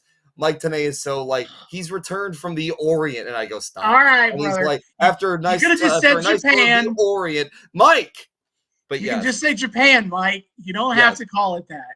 But yeah, so we get Big Boy. The Big Boy. So this is kind of the thing they're doing with Luger right now is they love to like have him wrestle big dudes so that then it can be like a thing when he actually manages to get the torture rack on. Like that's the idea. Yeah. And to their credit, Scott Norton is good in a way that some wrestlers he wrestles going forward aren't good. So this match is actually pretty good. Yeah, and I even made a note about this. There is something fun because this is something you don't see as often today in terms of like presentation and the look of a wrestler and things like that. And I mean, it's also kind of got this like kind of era specific crunch to it too. But like, there is something fun about like 90s American wrestling, and maybe this is the case elsewhere, but I have not watched any kind of 90s international wrestling, so I don't feel comfortable speaking to that one way or the other. But at the very least, 90s American wrestling, when it's allowed to go off, stares at both of the major American companies right now, where you can see dudes built like brick fucking houses, like Lex Luger and Scott Norton clashing, but clashing with like some level of work rate to it. Like this could be a match that was wrestled by like modern AEW or WWE mid-carders that are less stacked and probably for the better, because these dudes are on crazy amounts of steroids that maybe doing less of is probably better for your health in the long run. But yeah, but like whatever. These physiques clashing with the level of athleticism they're at, there is something cool to that. And man, God, do I wish I could have seen that go off a lot more in this WCW arc. Yeah, so early in the match, we get a picture-in-picture promo from Arn Anderson. He's like, Arn Anderson. And Arn's like, you know what? I made one mistake last night at a Halloween Havoc. I didn't think you had any rage in you. And I was wrong. But then he's like, you take that anger, boy. This is a thinking man's game. And if you get hot at me, I'm going to take you down. Time's up. From the DDT. He wants Lex Luger to get hot at him, and then he says he's going to ride Luger while Luger's tongue hangs out. Yeah. I got a good innuendo from his Luger promo later. I might have one too. I have a few more innuendos. This shit got again. The Horsemen, they're not 100% straight right now. Damn right they're not. He's fulfilling the prophecy. I'm so proud of him. But guess what? Sting is here. Yes. During this match, he is watching Eric Bischoff being like, that's not Sting. That's not the Sting we knew. Shut the fuck up, Eric. Shut up, Eric. Let's see. Blah, blah, blah. NWO shirt ad. Don't care. It's the same ad all the time. The thing, you know what I hate? We do get an announcement that Mean Gene's contract is officially worked out. We do. He does mention that. Bischoff welcomes back Mean Gene Okerlund. That's very fun. We're going to see it later. So from the midway point of the match onward, Scott Norton starts working the arm. Basically, well, he can't lift me up in the rack with only one arm. That's true. Smart thinking. Unfortunately, he's wrong. Unfortunately, he is wrong about that, but it's a good thought. Good strategy. No, I do like where his head is at. Unfortunately, he's activated Luger's trap card. No, so like Norton gets the beat down. He's doing shoulder tackles and big slams. Scott Norton is a really good wrestler from his time. Underrated, I think, from this era of WCW. Again, like the submission match he worked with Ice Train, while it wasn't like a 5-star bout by any means, like, yeah. You could see these were two dudes that kind of fucking like knew what they were doing, and big men slapping meat doing a more technical match. They had the wherewithal for it. It wasn't like painful to watch or nothing. No. Like they're good. He can go. Yeah. I enjoyed him so far. So Lex Luger starts fighting back. He's only using a one arm. He's not using his left arm. His left arm is hurting. He's throwing forearms. But Norton is able to counter. Norton goes up to the top rope. Luger dodges out of the way of a splash. And Luger, he signals for the rack. And he gets it on. He gets in the rack. And he wins the match. Yes. Which, yeah. Didn't Luger in the last set of shit we watched, didn't Luger torture rack a dude who was bigger than Norton? Like, didn't he rack Roadblock? Probably bigger than Scott Norton is. He racked Roadblock. So I don't know why they're like, I guess here they can be shocked that he got Norton because of the arm.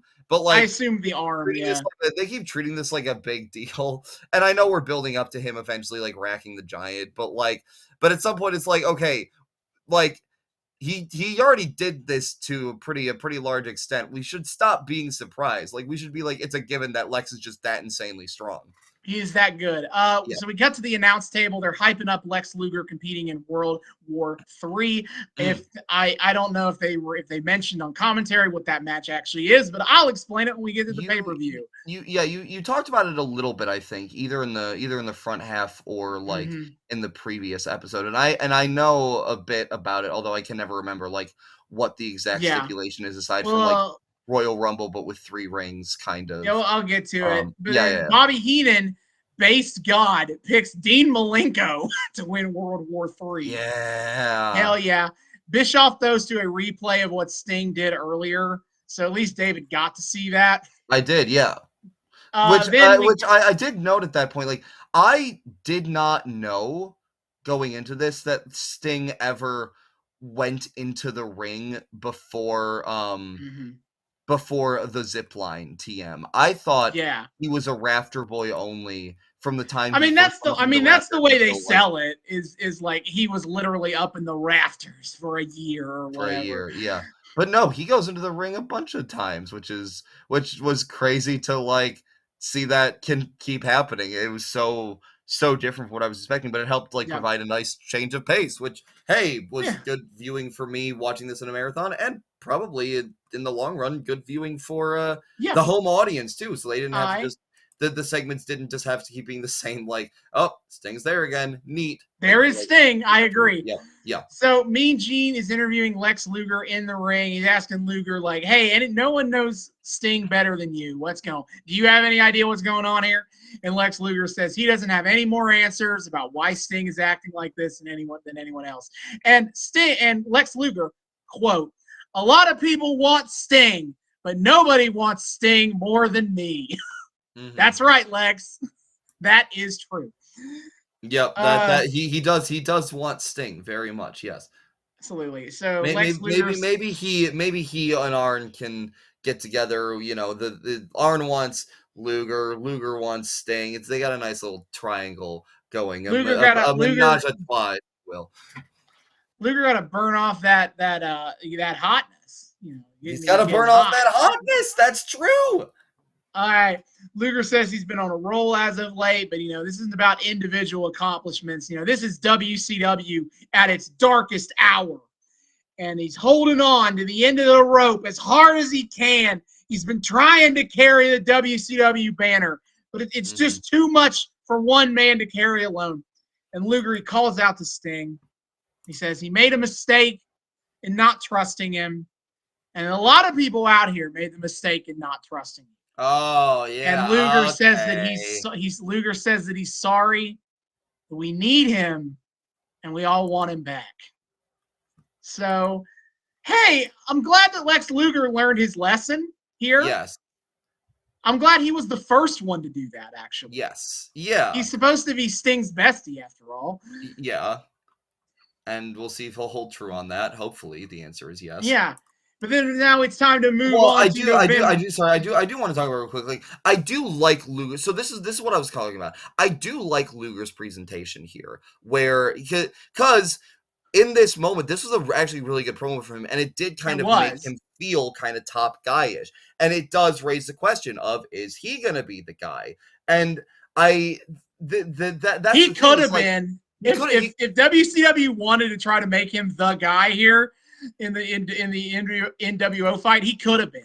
Now that said, I ultimately think from how they built it, and just because I like him better, it always should have been Sting. Kind of seeing Sting as that guy ultimately is the right call, is the call I enjoy the most. But like there is something to be said here of like, we're starting to get a lot of potential contenders here. You got Savage, you got Roddy, you got Luger, you have Sting, obviously you have Jeff Jarrett, question mark. He wants to be in the running. We'll get to it when we get to it. But at the very end, you have them saying, "Oh, maybe the Giant's the guy," which lol. But like, that's a fun thought. But like, the fact that you have all these guys kind of swirling around as the potential, like maybe this is the guy, question mark. At the same time, I like that. I really wish we could have gotten some culmination where, I like doing it in the kind of standard wrestling feud style where it's one guy tries, fails, the next guy tries, fails, and we go until we get the actual guy. Like, sure, but for something as big as the NWO, I almost wish we could have gotten some kind of culmination wherein all of these potential top guys came to some reckoning. Maybe it's some kind of like infighting amongst all these dudes that leads to a match or something where they all kind of clash together and one Sting emerges victorious as the guy. And it could have been more than just like, standard feud pattern, in sequence. The through line of like who's going to be the guy is cool, and this is probably one of the better played off parts until they waste it, but like with them kind of settling on Sting for that. But God, it could have been so cool. It just feels a little disjointed when you have all these dudes that they're like, is this the guy, is this the guy, is this the guy, and then there's no kind of ultimate reckoning to it other than, oh no, Sting's actually like the guy just because he's going to be presented that way in the standard like feud pattern. Yeah. So on we move to the November 18th, 1996 episode of Nitro. We only got one thing to watch here, as it's Hugh Morris versus Lex Luger. Yeah, thank you for making me watch a Hugh Morris match. Jesus. Hey, remember how we said all that cool shit about Scott Norton versus Lex Luger like 5 minutes ago? Yes. What if we ran that match back, but it was all worse? All of it was. Yeah. They do the Arn Cut-In promo that's the same but worse as last week. With shit subtitles, by the way. It's the subtitles go, Lex Luger at Indistinct. He said Halloween Havoc. Jesus Christ. You almost broke Indistinct. Me in half. It's not hard to tell what the fuck he's saying. God, Jesus. Also, Lex wants to break Arn in half. All right, and then the match itself, as shitty repeat of last week. Lex wins. Whoopity-doo. Maybe I said this last time, but Hugh Morris having the comedy drama masks on his trunks hurts my soul. Like, don't get the symbol of my greatest This guy passion. needs to can this guy just be huge erection already? Get the symbol of my greatest passion off of your shit. I hate that so much. And then we get another Mean Gene Luger interview that is also, in many ways, a weaker version of the promo we cut last week. Yeah, but partially because Mean Gene opens the interview by lying to our faces and saying that he has the utmost respect for Hugh Morris. Okay. Gene, you don't got to pretend like that for professionalism. Why? We all know that's not true. I do love Gene in that he is such an old school guy that he does feel the need to clarify that. He talks about like this whole Sting thing and as highly unusual. In the last Luger promo, he used the term topsy-turvy. I do love Mean Gene so much. He's just he's so like one of a kind, classic style guy that you can't help but be so charmed by him. Like they're doing this 3 edgy 5 me invasion storyline, and Mean Gene's like, well, things sure are topsy-turvy around here in the WCW. Yeah, no kidding. I love you, Gene.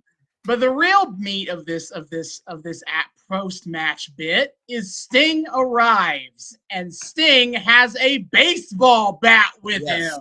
Yes, it's got like some kind of like patterning or branding or whatever on it. But this is the first time that Sting has had the baseball bat. That's true, yeah. So Sting walks up to Luger with the bat, and he taps Luger on like the shoulder, the chest with the bat, and then he shoves him with it.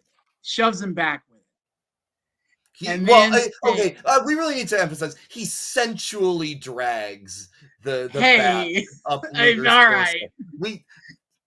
Luger wants. Look, I'm willing to do this reading with Luger. I don't want this same reading to happen later with Rick Steiner. So I'm not gonna call it. Oh no! This can be sensual. This is fine. I'm not accepting that. That is not Yowie I will accept. Sting and Rick Steiner. Not happening. Although I will say, I did not make note of it for Rick Steiner, mostly because we did not get like a direct head-on shot of Sting just slowly trailing the bat up close right on Luger's sweaty post-match body. So Sting pushes Lex back with the bat, but then he flips the bat around and offers the bat to Lex, and then he walks away.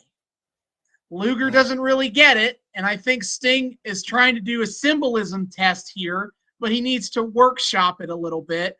He will get there. He will get there. We will get there, yes.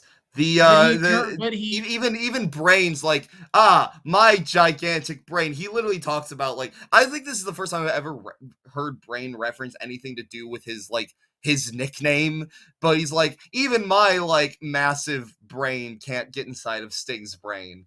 Like, okay. Thank you. All right, and then Mean Gene is like, Lex, what was that? And Lex just leaves without a word. Like, nope. So it's time to go to World War III. The setup for this is kind of crazy. The 3-ring setup is nuts. 3 rings, 60 men in one battle royal. So I'm gonna quickly run through the results that we didn't watch, because I watched these, just if nothing else, help us kind of know what's going on in WCW outside of Sting. That's fair. First match is Ultimo Dragon defeating Rey Mysterio Jr. for the J Crown Championship. Now, what is the J Crown Championship, you might ask? Basically, in 1996, over in Japan, there were a bunch of mostly unused cruiserweight or juniors division titles. Just a lot of them from companies who don't exist anymore and don't care about these belts. So they were just floating around. And so New Japan said, what if we had a tournament where the winner gets all 8 belts? And so now they just have 8 title belts on one person. As a unified belt. That's it's tremendous. Sick as fuck, actually. That's insane. That is maybe that sounds like maybe it could be the craziest, like, belting up in all of wrestling. You just get dudes dripped out with 8 belts. Seriously, go look up pictures of Ultimo Dragon and the J Crown. Like, the dude is dripped out. The max I've ever seen is 4. Mercedes has 4. And so did Kenny, but and then Ultimo with 8 belts. FTR had 4. I think they did at one point, yeah. FTR did have, because they had Ring of Honor, they had AEW, they had New Japan, and they had like one other one. Yeah. TNA, I can't remember. Ultimate Dragon, J Crown. Let's see this, because this sounds fucking holy shit, dude. That's fucked up. Yeah. So no one man should have all that aura. Yeah, wow. So the J Crown belt is a combination of the British Commonwealth Junior Heavyweight Championship, the IWGP Junior Heavyweight Championship, the NWA World Junior Heavyweight Championship, the NWA World Welterweight Championship, the UWA World Junior Light Heavyweight Championship, the War International Junior Heavyweight Championship, the WWA World Junior Light Heavyweight Championship, and the WWF Light Heavyweight Championship. Yeah, because one of these belts is that the World Wrestling Federation, when they had like actual working relationships with Japanese countries, they had a light heavyweight championship that was just for the Japan tours. But then they stopped giving a shit about them, so they're just hanging. That we just throw them in the J Crown. That's insane. There's the WWF.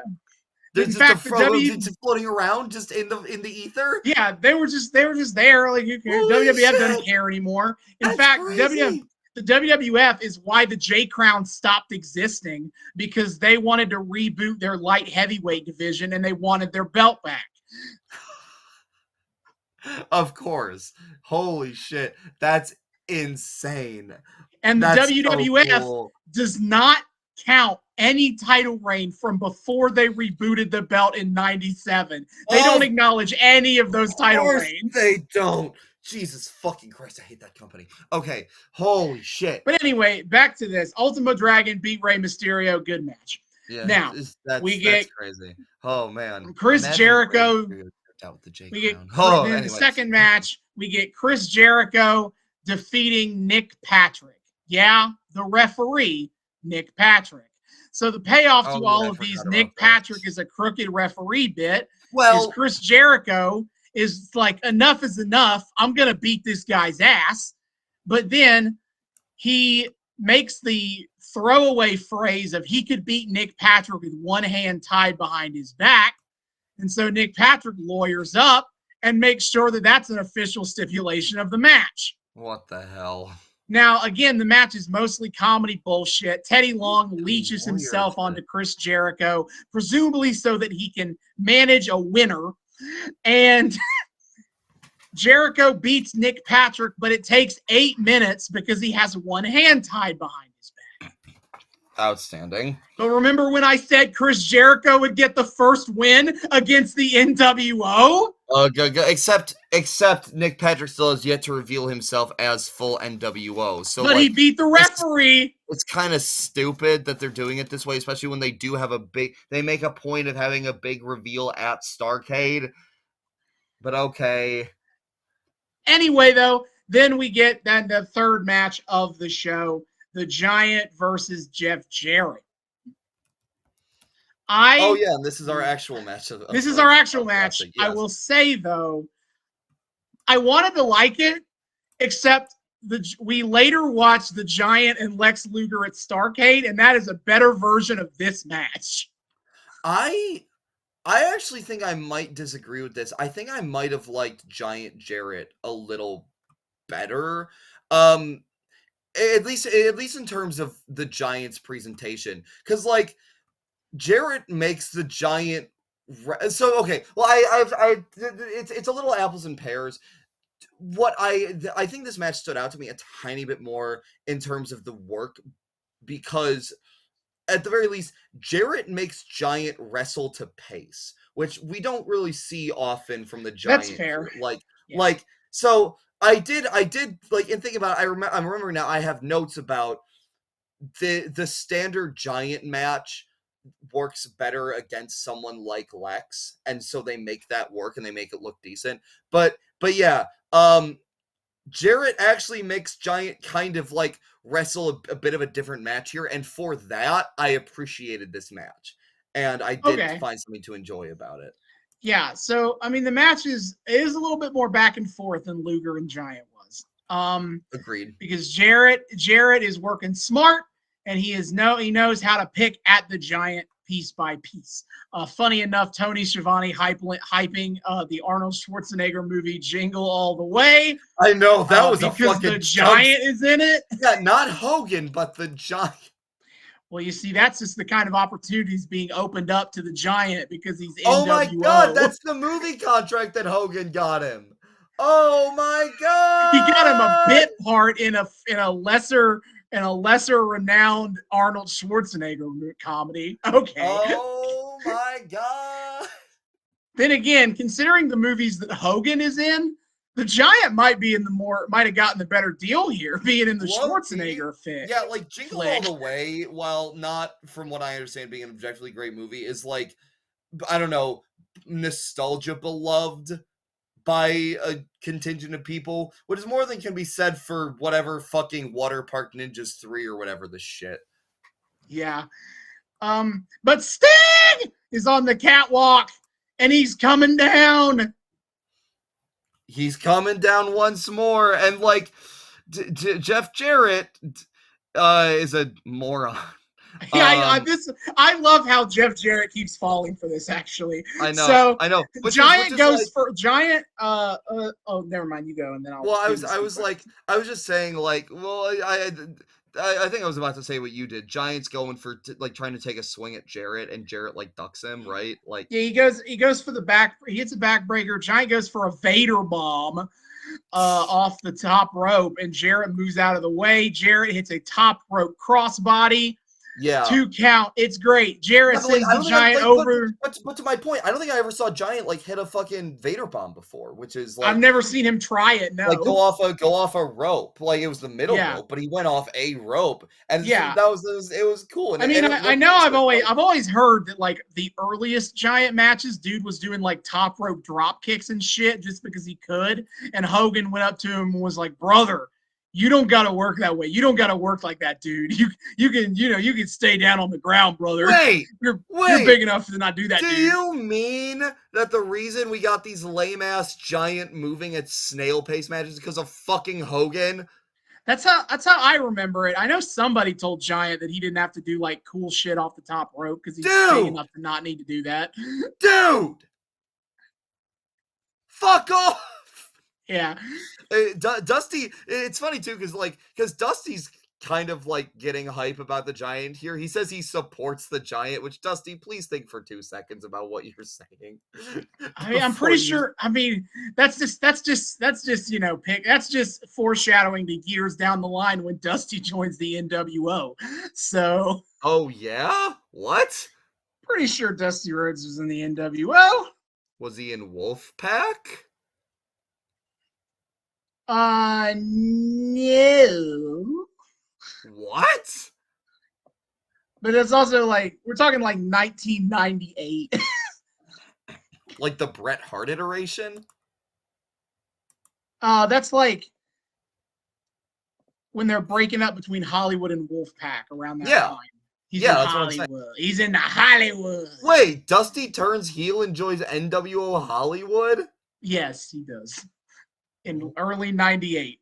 So why the fuck are you turning Dusty Rhodes heel in 1998? I don't know. I can't speak to that idea. That's depressing. Anyway, so Jeff Jarrett sends the Giant over the top rope. Oh, sorry. One more thing from Giant. This moment did also fuck with me. Is man, Giant stepping on and like over Jeff Jarrett. That shit's they got a close up on that shit.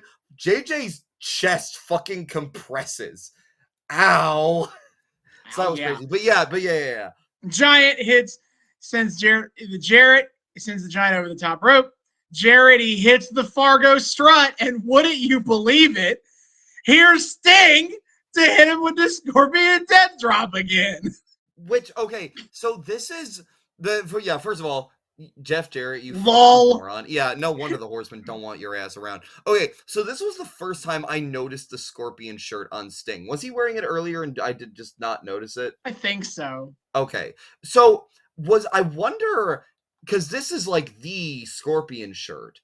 I wonder if the original like Sting shirt was like custom made, or if it was just like they got a fucking like they just found a graphic tee that would happen to be black and white with a big ass scorpion on it. Like I don't know.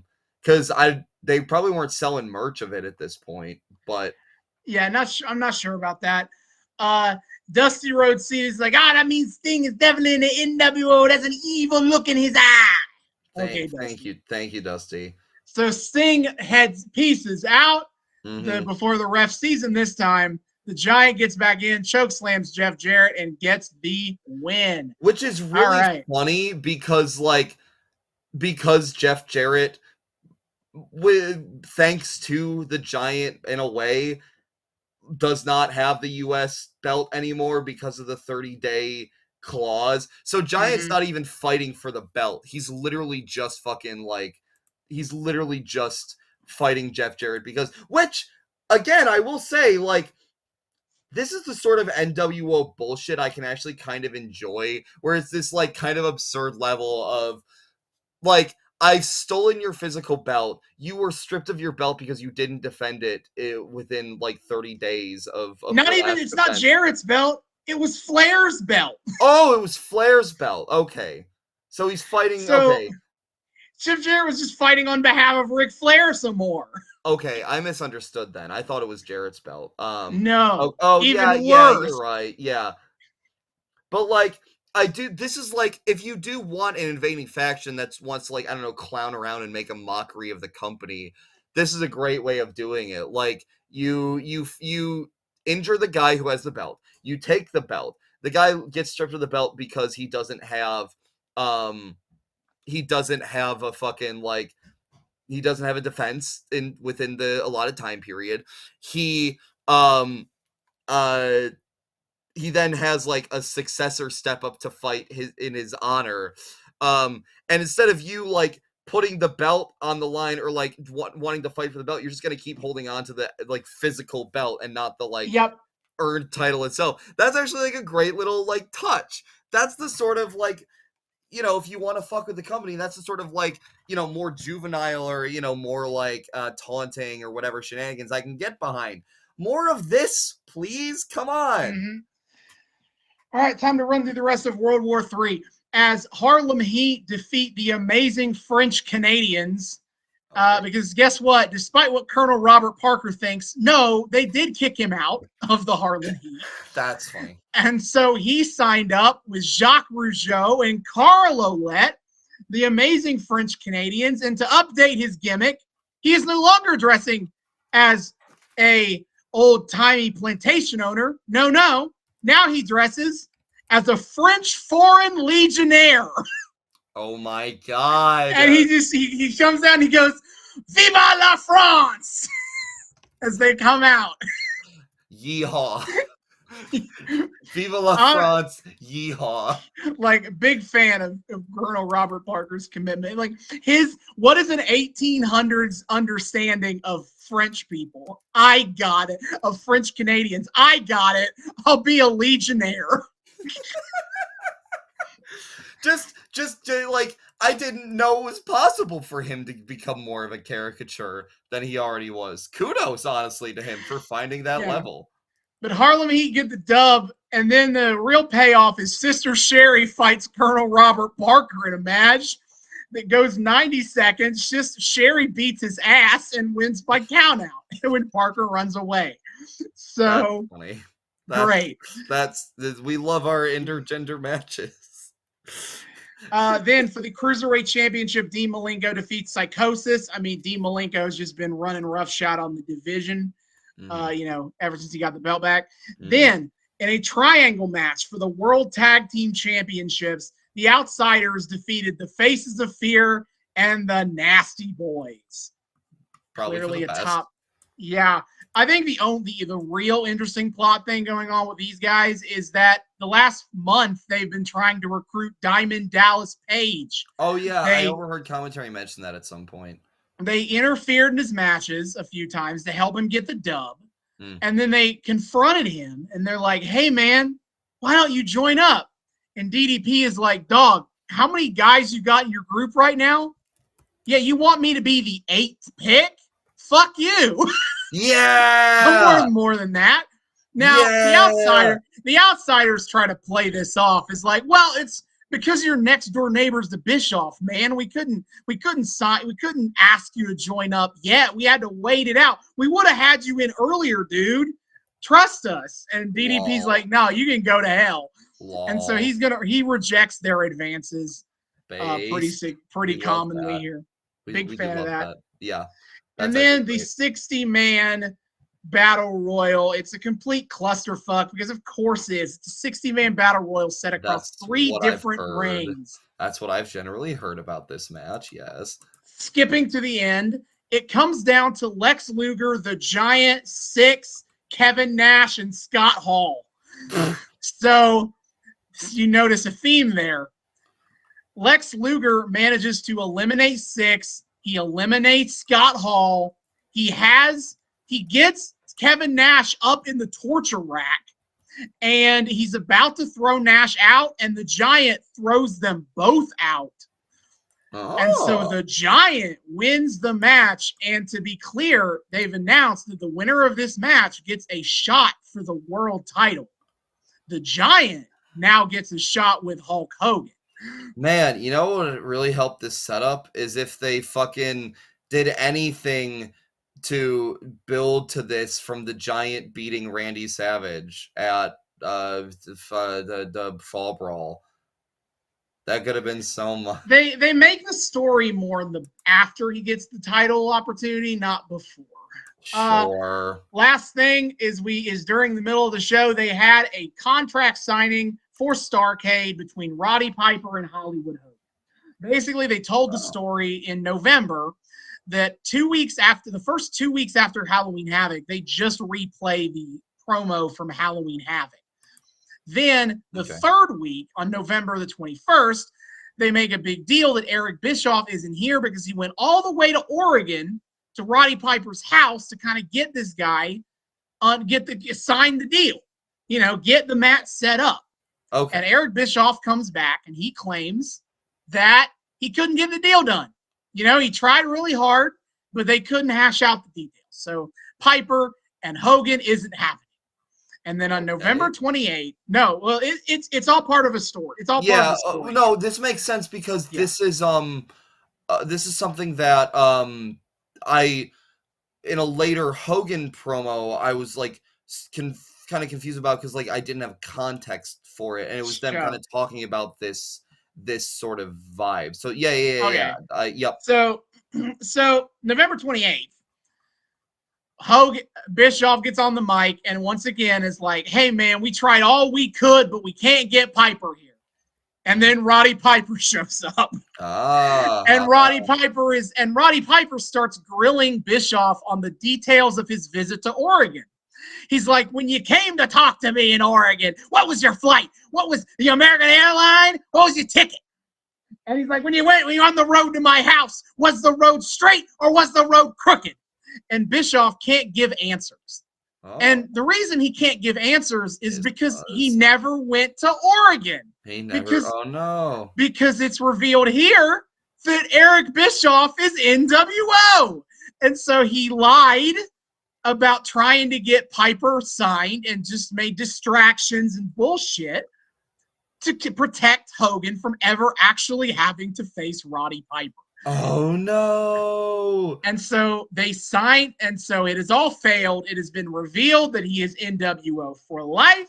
And then on the pay-per-view, Roddy and Hogan signed the deal to have a match in the main event at Starrcade. And now, unfortunately, this feud stops being even kind of cool because they decide to make they try to how do we build Roddy Piper as an underdog, right? What's the angle you take for that? The angle they choose to take for that is, hey, check out my hip replacement surgery scars. And you get Hogan in the NWO beating down Roddy Piper, hitting him in his surgically repaired hip. And then for the next month afterwards, you get Hogan calling out Piper as a cripple that he is going to beat the shit out of at Starrcade. So this feud gets really about Roddy Piper's hip. Why did we need to make Roddy Piper an underdog here? I don't know. I kind of like that role of him being like the one man that Hogan wouldn't beat. The Giants, yeah. I don't know. That's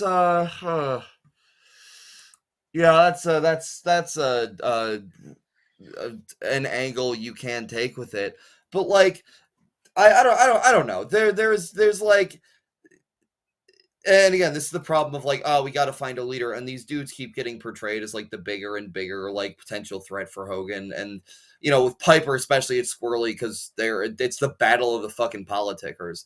But like, I don't know, man. I wish we could have like gotten something more out of this. Like, if he's gonna be that big a threat, have an actual like reason that he like goes down to Hogan and not just hip surgery.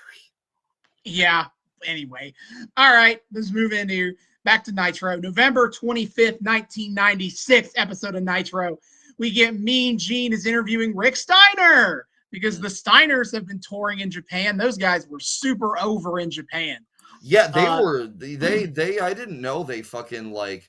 I didn't know like they were so well traveled too. Like again, there was like the the whole like sister promotion-ness Mm-hmm.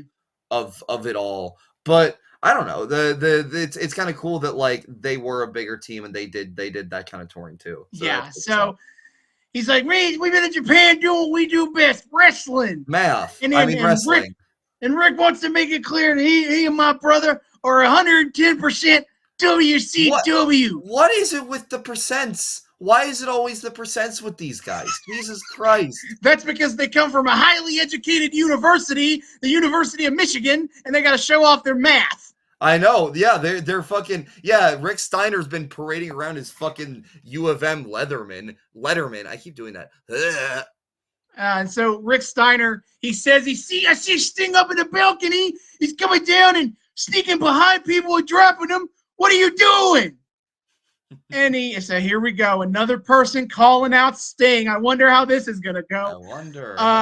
He said, Lex Luger weathers the storm because he's WCW. Roddy Piper weathers the storm because he's WCW. There's no doubt. Got to have some guts. And that leads into the way too. He's like, gotta have some guts. He really also like Jesus Christ. The Steiners just have the exact same fucking voice, dude. Holy shit, they like, do. They just sound exactly the same. It kills my voice a little bit, but I love doing the voices for those two clowns. They just have such insane voices. Like these. Yeah, it's like Savage, but like even more insane, essentially. Yeah, so we move on to later in hour 2 as we get fucking Christ. Big Bubba versus Rick Steiner. Yeah, joy. And before them, and as Rick Steiner's coming down, he's like, Sting, I never thought it would get to a point where I couldn't trust you. What's happening to you, Sting? He does the barks because he's the dog-faced gremlin. Yeah, he also wears a big fancy studded collar. This fucking arc, man. We just can't stop ourselves. I don't want to bother with this match. It's like 2 minutes long anyway. Pretty much. But Sting, he shows up, and what do you think happens? He hits Rick Steiner with a Scorpion Death Drop. And this is hysterical. Big Bubba rolls back into the ring. And after that, he makes sure to hit a splash. So it's like he was the one who got the winning move, really, and gets the pin and the win. Yeah, sure. Again, a win is a win, baby. Yeah. Everyone, Sting's just helping a lot of like jabronis get some dubs. Get their dubs. What a truly a generous guy from the very beginning. Absolutely. And so on December 2nd, 1996, Nitro, Tony Schiavone and Larry Zbyszko are doing their usual show opening, and the Steiners interrupt them. Yeah. Because Scott's like, I got something to say. Call Sting. There are not a lot of people in this world I consider my friend, but you're one of them. The last Monday night, when I saw what you did to my brother, well, I'm here to make sure that won't happen again. Yeah, and Rick Steiner swears to say this is not over and they're going to finish this tonight. Oh, which is like, this is how we get a Sting match? That you just got to ask. That's crazy. Yeah, man. That's all you got to do. So, yeah, because later on, they get back in the ring. They're in the ring, cutting a promo. And Rick Steiner's like, hey, Sting, I know you can hear me. Sting!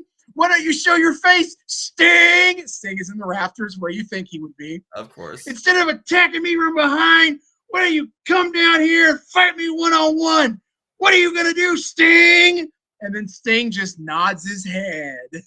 Oh! And it's on! Yeah, all you got to do is ask. Now, later on into hour 2, by this point, and the NWO has been doing this gimmick quite a lot, where they just take over the announce desk. And so Scott Hall and Kevin Nash are doing commentary now. Well, yeah, so this is this is how they're floating NWO Nitro is you get Hall and Nash on commentary and like, you get Bischoff and DiBiase on commentary. And like if they play this, like they talk about this in such a way that makes it sound like NWO just straight up gets hour 2 commentary now, but then that stops being a thing like super quickly. Although again, It's they not do have the power consistent. to, like, it's like every couple weeks they'll just be yeah, like, or well, fuck, we're or taking they'll just over like now. they'll just go like take over the desk for a little bit at a random point too, which, like, God, what a lame fucking payoff. I'll talk about this more when we oh wait, no, it was here because fucking uh the NWO on commentary is like, I do like it in a vacuum. It's kind of like listening to like the Deadlock boys, like they're just kind of sitting there riffing. They do that a lot.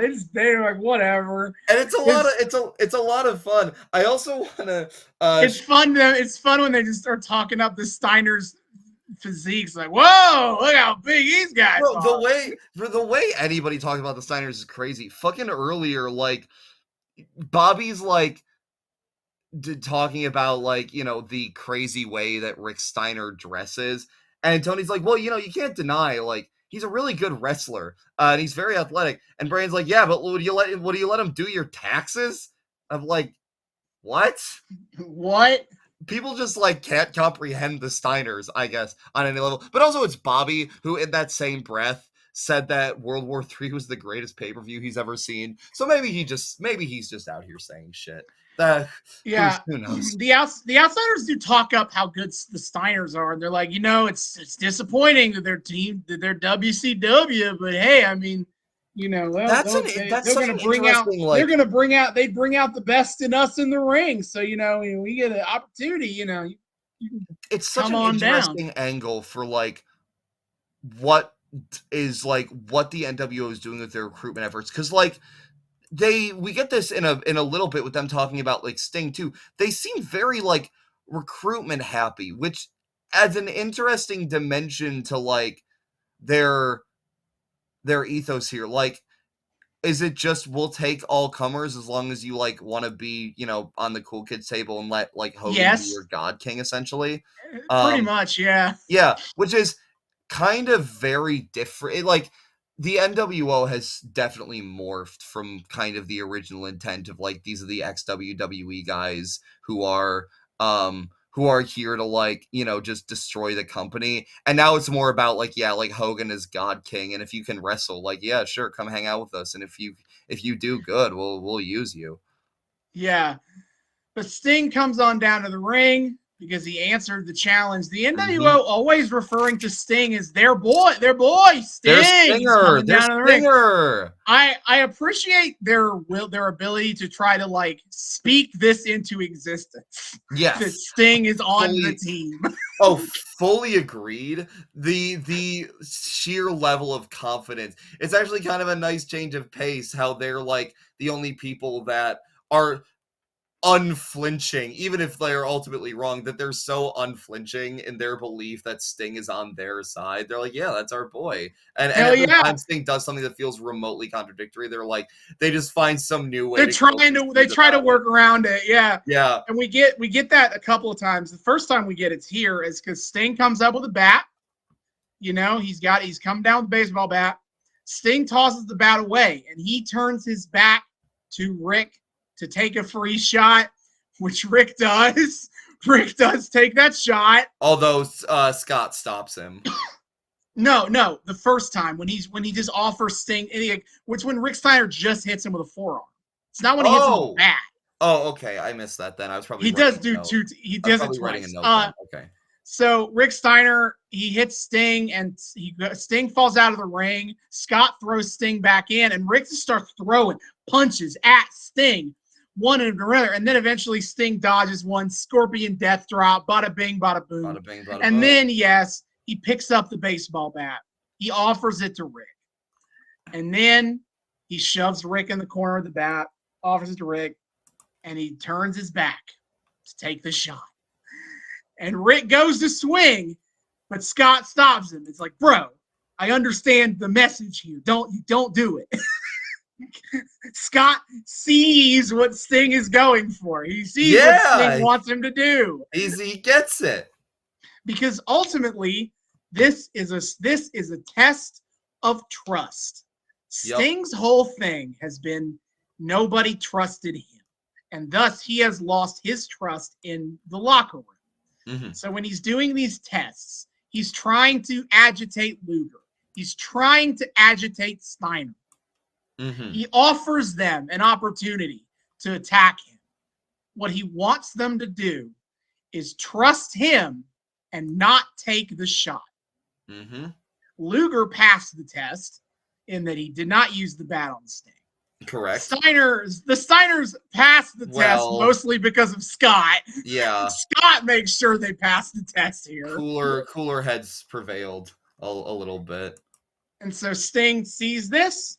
He's satisfied. He takes his bat and he leaves. Now the NWO, again, on commentary, just don't really know why Sting is doing this because, again, you can't really frame Sting's actions in a way that makes sense if he's NWO. Correct. So they're trying to weasel their way around it. And Sting is heading up towards the announce desk. And they're like, now I understand. Sting is coming to sign the contract. He's in NWO. They had been talking on commentary up to this point, like essentially having just a bunch of contracts ready to go for any of these motherfuckers who are willing to sign, like, you know, each one customized to each wrestler. So, like, it's have like a fucking file folder of this shit, and they're just waiting. And Sting stops and stares at the announce desk, and he points the bat at them, at Hall, Nash, and Bischoff. Mm-hmm. And they don't know what to make of this. They'll have an excuse for this later. They will eventually find a bullshit excuse for this. But for now, they're like, "What the fuck?" And then they walk back. Then Sting leaves and walks back through the crowd. Mm-hmm. But then Eric's on commentary. It's like, "We got him. We got him." That's our boy. Again, the level of cope is honestly impressive. It's fun, I think. Yeah. I agree. I kind of love and then this Nitro ends with the NWO hawking their merch at the desk. Yeah. All right, on to December 9th. Including Outsiders shirts, even though fucking DiBiase at the end of Fall Brawl declared there's no more Outsiders, it's only NWO, but they're still the Outsiders, actually, I guess. That's their tag team name, is the Outsiders. Yeah, but then why the fuck did he say there's no more Outsiders? So we go to the December 9th, 96 Nitro. Only I watched anything from this. There wasn't anything super interesting. They show a trippy video package being like, what's going on with Sting? They will repeat this a few times. That's why I didn't bother over the next few weeks. Then in hour 2, Mean Gene interviews the Steiners. And Mean Gene's like, well, Rick, what do you think of Sting? And Rick is like, well, I don't know where Sting is, but if he's out there listening, the Steiner brothers are waiting to see what he does next. And Scott reiterates, he's like, we don't know what Sting's thinking. We're waiting on him. They're waiting for a message. Sting, what's next? So the Steiners seem to, at the very least, think Sting is on the up and up. They've made that determination from after last week. They've passed the test, so now there's some level of like, okay. They trust that Sting is doing something. But he is on their side. The tension be crackling. Yeah. So then we move on to the December 16th, 96 Nitro. And apparently earlier in the night, Bischoff had been claiming that Sting has signed with the NWO, everybody, and his first match will be tonight. In fact, Rick Steiner versus Sting. And then Sting is up in the rafters, as per he always is. And he is making his way down to the ring. The crowd is going, we want Sting. We want Sting. So they're having trouble finding Sting as he's coming down. So there's a lot of like guys looking around trying to spot where Sting is. And then the camera finally cuts and fucking hell, it's fake Sting. In fact, both Stings are here. Yes. And this isn't the first fucking time they do it. This isn't the last time they do it either. They do this shit later in something else that I watched too. So somehow Tony Schiavone is confused here. Because the commentary team is like, well, who's who? Who is the real Sting? Brother, Jeff Farmer does a good job in this role as fake Sting. fuck, hold up. Oh my god, wait, I skipped a page. Hold on. Ha ha ha ha ha. Sting leaves the ring. Commentary thinks he's coming. Da da da da da da da da. Wait, is this back to something that I watched? Did you yada yada over the other? I thought you were talking about the thing that I didn't watch. I yada yada the Steiner promo. I just yada yada through. Oh, this is going on. Okay. This is the December 16th episode where the fake okay, Sting shows up. Okay, yeah. Oh, Tony shit. Schiavone has never been stupider on commentary than right here, where he can't tell which of the two Stings is the real Sting. Yeah, so this is the crazy thing is like fucking so I talked in the past about how up till now, like, at least at glances, with the old style of Sting makeup, Jeff Farmer is a little harder to, like, pick out. Like, something about the way that that makeup distorts how the human eye kind of perceives your face, hides a lot of the like big physical differences that Jeff Farmer has. Like, he has a similar square jaw to Sting. He's kind of a little wider ultimately, but again, like, that's kind of it's harder to tell at times. His nose is a lot like wider, but that's again with kind of how the makeup's built around it kind of de-accentuates that. It messes with you a little bit. But when you have your entire face caked in one color, it becomes super fucking obvious, insanely fucking obvious that Jeff Farmer is Jeff Farmer. Like, I looked and I went, oh no, he's bad. And then the commentary team is like, well, which Sting is the real Sting? Like, dude. And like how do you not know? Bruh, now, okay, they figure it out quickly, but not because of how they look. It's because of how they're acting. Okay, brother. What? Yeah. I also have to shout out. This is really funny on commentary where they talk about how long it takes. They do talk about how long it takes Sting to come down from the rafters while they like can't really fight him in the crowd. Well, boy, howdy, have I got a product for you. Me at Sting in the late 90s in WCW. I feel like you're only here for the zip line. What? Also, speaking of doppelgangers, thank God Randy Anderson has shaved his fucking face so I can tell him apart from Nick Patrick much easier now. That's true. But this segment is hysterical, to be honest. So the Stings get in the ring, and fake Sting is like, hell yeah, the real Sting. He's trying to be buddy up to him. Sting's yeah. Fake Sting has a bat as well. He points the bat at Sting. Sting takes his bat, knocks fake Sting's bat away, and he's like, okay. So then Sting tosses the bat to Rick, and he goes to turn his back to the Steiners, and fake Sting is like, oh, okay, that's what we're doing. We're doing the thing where you turn your back to the guy. So they both turn their back to the Steiners, and Sting just takes fake Sting and drops him with the Scorpion Death Drop right then and there. All right. Fucking Mike Tenay goes, take that, Bischoff. Yeah, I'm sure Eric is quaking in his boots over Jeff Farmer getting dropped. Ripping piss, bozo. Sting is like, all right, goodbye, and leaves the Steiners alone with fake Sting. Now, you would think that this would mean that we get it now. He is definitely not NWO. He attacked fake NWO Sting. Well, you'd be wrong, because the announce team is still stupid. They are still unsure about Sting's overall allegiances. And this and what comes next under a commentary team with better direction or just better in general could have like done the thing we were talking about where like the heels were going one way and Schiavone's trying to push them in an opposite direction with the more even-handed reading of what's going on, but unfortunately, but yeah, so this devolves really fucking quickly. Later on in the main event, let's get to the main event. It's the Outsiders versus the Faces of Fear. There's 5 minutes left in the episode. I'm sure it's going to be legit, and it just devolves into them fighting. It's an everyone fights brawl. You get the NWO guys are in here now, are showing up. Big Bubba runs out, and oh shit, he betrays the Dungeon of Doom. He's NWO.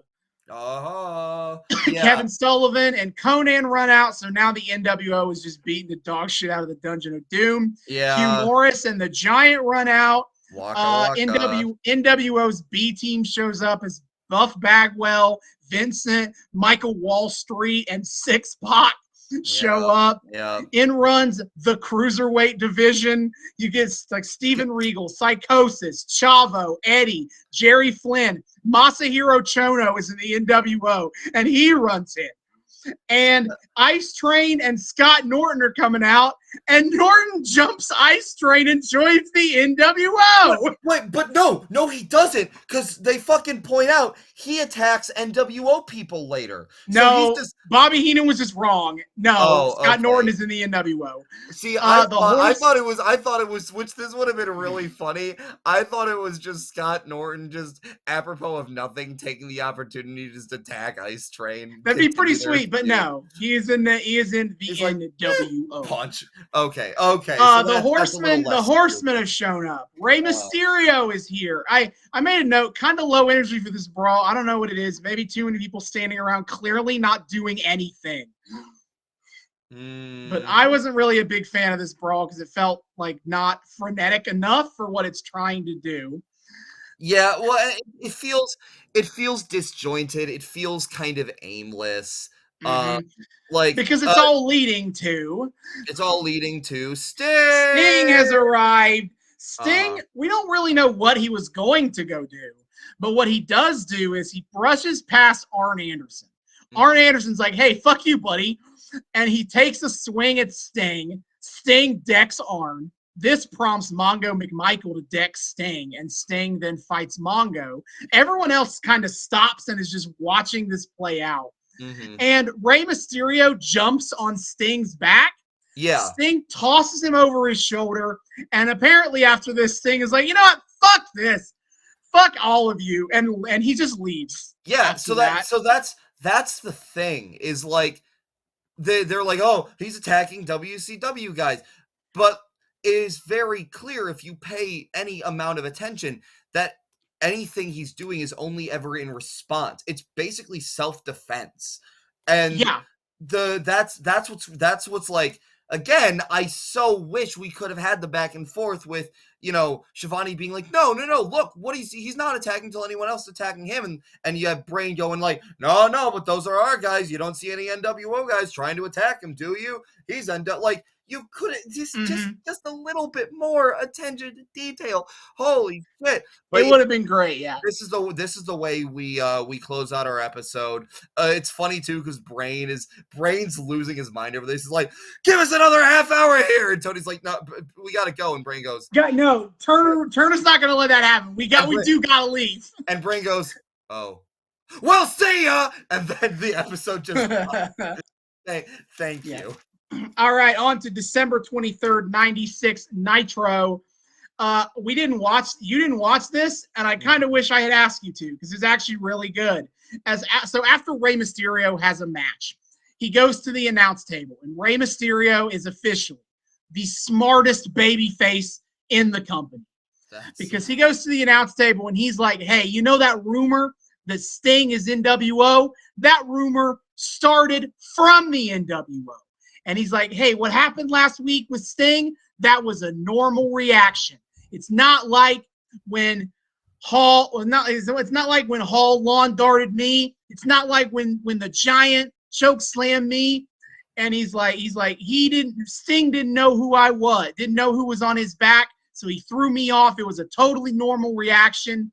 And he's like, "Sting, if you're listening, there's no way you'll betray us. Not like Hogan." Rey is convinced that Sting is WCW. Yeah, damn. Rey Mysterio being the GOAT. Rain is wet. More at 11. God damn. Larry Zbyszko, a stupid asshole, tries to convince Rey that Sting betrayed them, but Rey's like, "Nah, man. Yeah. Anyone would have done what Sting did to me last week. When he saw it was me, when Sting saw it was me, he backed off and left the ring." If only we had any kind of support on commentary for this. It's fine. But anyway, back on to hour 2 is Rick Steiner versus Jeff Jarrett. Damn, Sting can only get so erect. Jeff Jarrett hits one move and hits the Fargo strut. They're just wrestling to be wrestling. And then, oh my God, it's fake Sting. Not fake the real. Honestly, after weeks of watching this play out legit, I did kind of laugh at the subversion here. I know. It was. The fucking fake Sting showed up. And he tries to do the bit with Jarrett, and then Steiner clotheslines him. But then somehow Jeff Jarrett pins fake Sting, and this counts, and Jeff Jarrett wins the match. Okay. Yeah. Was this a three-way? Was this supposed to be a three-way with Sting? No. So what the fuck, brother? I don't know. And then Tony Schiavone's like, well, which Sting is that anyway? Brother, are you fucking blind? Dog. It's funny, too, because the fans aren't even buying it. The fans know this is Jeff Farmer. All right, so Jeff Jarrett then beats the shit out of fake Sting, and Rick Steiner does as well. And then later on in our main event, walk at your wah-wah, walk at your wah-wah. David doesn't understand how many times I've had to watch Hollywood Hogan cut a promo about nothing to end Nitro. I do understand, because while scrubbing Nitro for all of these timestamps, you saw how many times it ends with Hogan doing in like a doing nothing. Yeah, with a mic in his hand, and I go, oh, poor Austin. But I did write down all of this one in particular. So let's run through it. Well, you know, I told you so, man. I just got the Western Union letter from Roddy Piper. And for all you people that believed in the Rowdy one, for all you people that thought we might have the war that didn't settle the score, he's been calling this feud the war that didn't settle the score, which is a very cute reference to the fact that if you go all the way back to the WrestleMania 1 feud, they had the MTV special main evented by Hogan versus Roddy Piper called The War to Settle the Score. So very kind of a cute reference. This is the war that didn't settle the score. They didn't because they're still beefing. But Roddy Piper dropped down on his knees and he verbally wrote Hollywood Hogan and had it specially delivered in the back that said, "Yes, Hogan, you are the icon. Yes. You're a lot greater than I ever dreamed I could ever be." And Roddy Piper's music hits. And Eric Bischoff comes out dressed as Roddy Piper. Now, okay, so here's the thing. Is like, Bischoff comes out in like a goofied up version of what Roddy Piper is like usually wears. He's got the kilt, which is standard Roddy. He's got the Roddy Piper shirt. He's got the leather jacket. But he's got like one of those fucking Scottish like golf hats atop. And he's got like a tartan thrown over his shoulder. I will say, low-key, the tartan over the shoulder slaps. It's like, a good look. That's a good look. The hat makes it goofy. The tartan over the leather jacket shoulder, I kind of want that. Low-key. Oh, yeah. That actually, I was like, that's kind of sick. And I assumed, so much so that I assumed that might have actually been, like, authentic Roddy Piper gear. Like, you know, they upgraded it a little bit now that he's in WCW or whatever, and he's a, you know, big star coming in. But, like, but yeah, no. So, like, you know, Bischoff, I'm going to let you cook. And then Eric Bischoff gets on the mic. He goes, "Hogan, just when you thought you knew all the answers, I changed the question." Yeah, nope, never mind. Letting Bischoff cook was the mistake. I take it You back. know, I did about 180 miles an hour down I-16 right here in Macon. When I heard you challenge me in front of all these people, I came down here for one thing that cannot wait until the 29th. Hogan, I had no right to be in the ring with you at WrestleMania, and there's no way in the world that I could beat you. I know that, and I also know that I have a family. 6, count them, 6 kids, and a ranch I can barely afford. And if you do to me what you do to everybody else, I'll never be able to earn another dollar to feed that family. So I'm going to make it easy on you, Hollywood. Get a referee down here. We're going to do it here right now. No more talk. And Nick Patrick runs out. Hogan, for some reason, is like, "Well, wait, brother. You forgot to do that sissy little thing you do with your hands when you talk." It is funny because, like, commentary calls Bischoff's impression of Hogan, like, or Piper, terrible. And, like, okay, fuck Eric Bischoff. I hate giving him dubs. However, I will say I think this is a like Ric Flair in Iron Claw situation where he actually did pretty well capturing the Roddy Piperisms. His voice He just kind isn't a of did, dead yeah. match.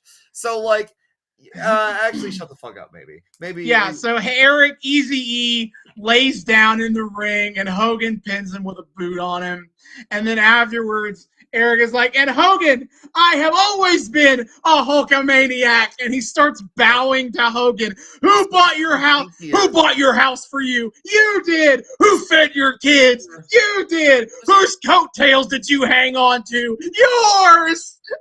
And then an actual bagpipe players come. It's insane. He gets a fucking real ass live band to play him to the ring. And then out comes Roddy Piper. They start whooping at, throwing, trading blows. The NWO run in to help Hogan beat down Piper. Sting is watching from the rafters, but he does not intervene in anything happening here. And they end the show as security comes to pull these two apart. Yeah, all right. Now on to Starrcade 96. We're going to cover what happened on Starrcade with everything else next time in the front half. Based, please. So let's just go ahead and get to the matches we watched here. The match of the Giant versus Lex Luger. We talked about that. You mentioned it earlier. Is that the Giant Lex Luger and the Giant wrestle a very slow, kind of very Giant-esque match. And I thought it was really good. I thought Lex Luger did a great job playing the part for the Giant. True. For the Giant here. To me, like they leaned too quickly into like Lex being worn down by the Giant. Like that happened like, I don't know, 2 minutes in is they're playing like the desperation spots, which to me, I'm like, the pacing on that's a little fucked. But overall, what was going on, like I said, like, okay, Giant tends to work slow, and it works the best up against a muscle boy like Luger, where it's meant to be. The whole point, especially with how they've been building Luger, is strongman versus strongman. And so once you've built that expectation up enough, that does make the match feel less like handicapped and more like there's a lot more intentionality behind it. And to cap it all off, I gotta give them credit for this too. They have managed to build a lot of heat behind this match. The crowd is going crazy for this match. That's fair, yeah. So the Giant, one time the Luger pins the Giant like chucks him off of him into the way that knocks out the referee. And then so Nick Patrick runs down. Which is not the first time I've seen that spot, but it's always crazy to see that spot. Yeah, so Nick Patrick runs down, and Luger racks the Giant, and Nick Patrick then kicks Luger's knee out from under him. Yeah. And here comes that he is NWO for life, what everybody already knew. Here comes Sting. I do have the question, because I started this being like, wait, this is an NWO match. Why isn't Nick Patrick reffing it? And then I saw why, because ref bump shit. But then I had the thought of, why I went back to, wait, why didn't Nick Patrick ref this shit? He could have just gone mask off at that point. That's interesting. I'm going to cycle back on that idea when we get to the end of the match here. Please. So Nick throws Patrick the fuck out of the ring. Luger throws Patrick out of the ring. He goes for the rack again. Six runs in with a spin kick on Lex, but Sting arrives, points the bat. Him swinging the bat around scares off Six. He shoves Nick Patrick down with the bat, and then he drops the bat in the middle of the ring. He goes to whisper something to Lex Luger, and then he walks over to the Giant and whispers something to him as well. We don't really know what he said. I have some ideas. Then Luger goes over to the field, which is kind of fun. Luger gets to the bat. The Giant steps on it. Luger punches Giant in the balls, beats him with the bat, and then bada bing, bada boom, Luger pins the Giant and wins the first loss for the New World Order. Yes. which is, I have to admit, this is kind of a cool linchpin moment in this story between Nick Patrick, as tedious as it was to spend so much time with him being a super obvious NWO agent, and it kind of not making sense why they just kept having it be like that, and he just kept getting away with it. Again, Bischoff being NWO helps, but it's still tedious and still kind of nonsensical. Finally getting the payoff to that was it was rewarding in a sense. And then we get the first NWO loss, and we get Luger racking the Giant for it, and Luger, who they're kind of building as one of the potential, maybe you're the guy to lead the charge, him getting that big dub, all taken all together, really strong payoff, I think. Yeah. And after the match, Tony Schiavone is on commentary asking really good questions. Where were the outsiders? Where's Hogan? Mm-hmm. Why, when the NWO sent help to the Giant, why did they only send Nick Patrick and Six? And Giant seems to pick up on this too, because his feelings are hurt. When we talk about Starrcade next time, I will get deeper into this. Mm-hmm. But they have been telling the story for the past month. The Giant won a world title match against Hogan, and the NWO has very subtly, very quietly been pulling away from him. Because all they really wanted the Giant for was to be a big guy to choke slam people for them. He's not one of the boys. And he challenges Hogan now, which means it's time for him to go. And that pays off even more in the main event, where, spoilers, Roddy Piper beats Hogan in a non-title match. We'll talk deeper. We'll get deeper into that next time. But the thing is that the Giant did not successfully help Hogan. And so at the end of the pay-per-view, Hogan is walking up to the Giant and saying, "You dropped the ball. You didn't get the job done." And it all pays off because the December 30th, 97 episode of Nitro, which we're not going to talk about because Sting isn't even on it, but the Giant is kicked out of the NWO the night after Starrcade. Oh, shit, buddy. Because the Giant started going, "Hey, Hogan, how about that title shot I'm owed?" And Hogan's like, whoa, brother. Hey, now, we don't got to worry. Don't worry about that. Hey, now, this is what dreams are made of. I will have more thoughts on the Giant's turn when we get to the next episode, but yeah, so on to the January 6th, 1997 episode of Nitro. We're just starting straight at the end of the episode. Walk at your want wah. The whole gang is fucking here, and I think it's it really emphasizes how obnoxiously excessive this is now. Yeah, seeing all of these dudes, how many of them are in the group? Yeah, okay. So here's the thing about that. I do not hate the visual of a ballooned out NWO. The thought that they have come in and have gotten this much leverage to the point where they have subsumed so much of the locker room, at least enough to kind of make a cursory glance at their numbers look pretty intimidating. That's a cool idea, and that's a cool place to take this. However, it feels as though it's a payoff without a setup. We get some talk from the NWO about recruiting efforts when it comes to the big names. However, at least from what I've seen, and again, we've been selective, and I have very partially watched episodes,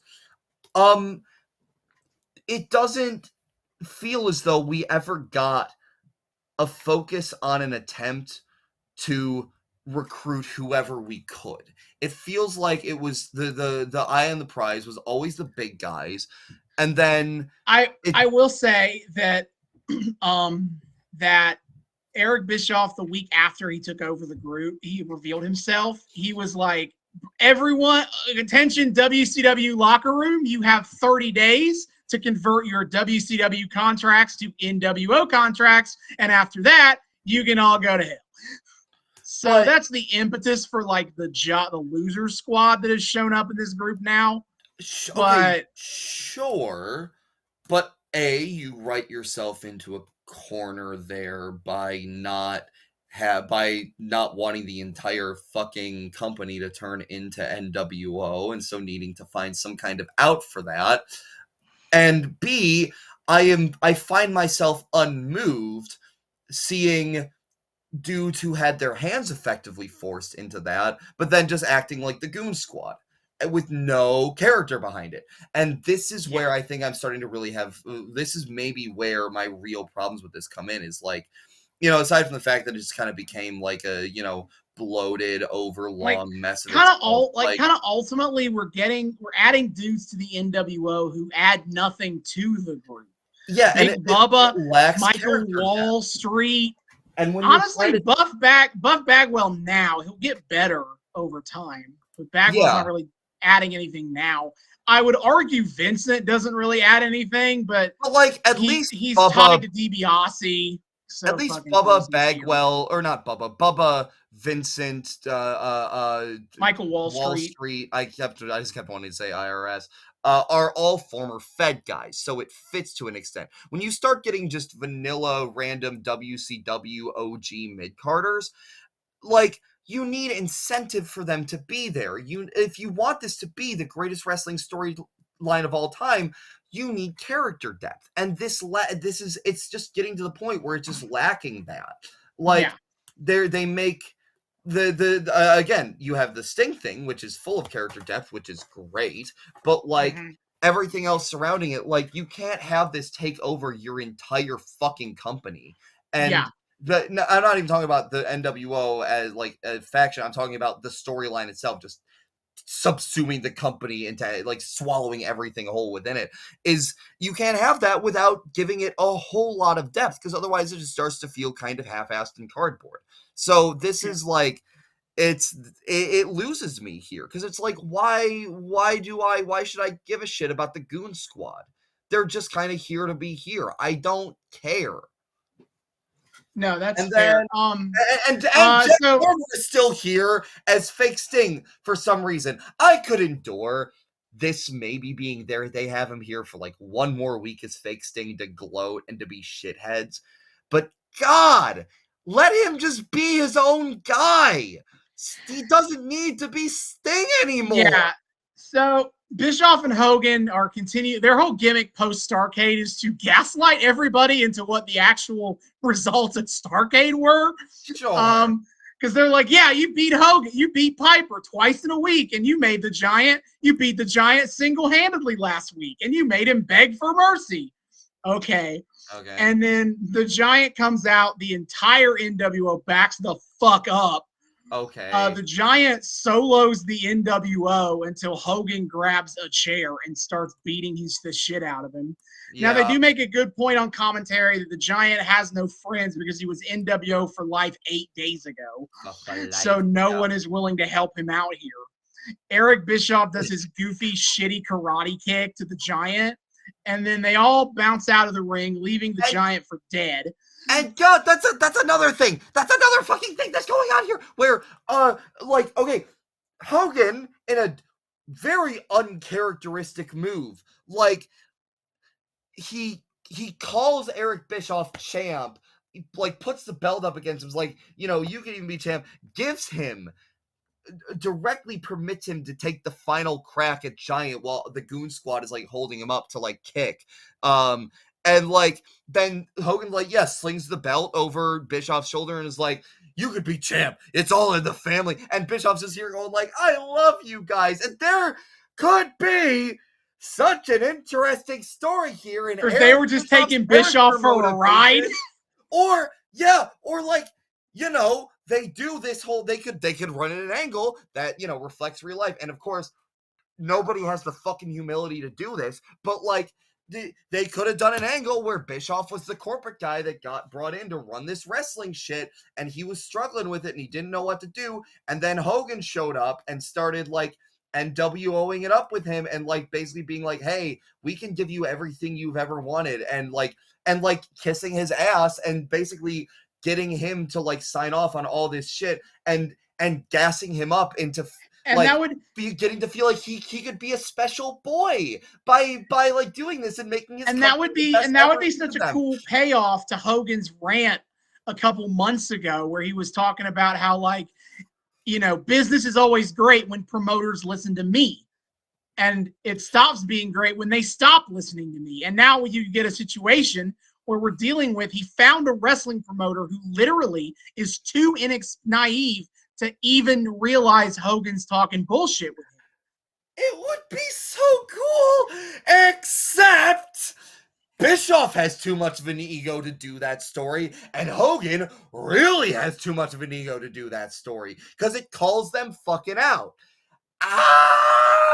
Right. I hate this shit so much. The NWO take over the announce table again, and then here comes Sting. The NWO super confident that Sting is here to finish the Giant off. Hogan's talking about how Sting, you know, he left me voicemails, brother, and telling he needed a ride to the venue. Habitual liar Hogan at it again, I guess. Yeah, I know. They're really just comfortable just leaning into that aspect of his real life personality.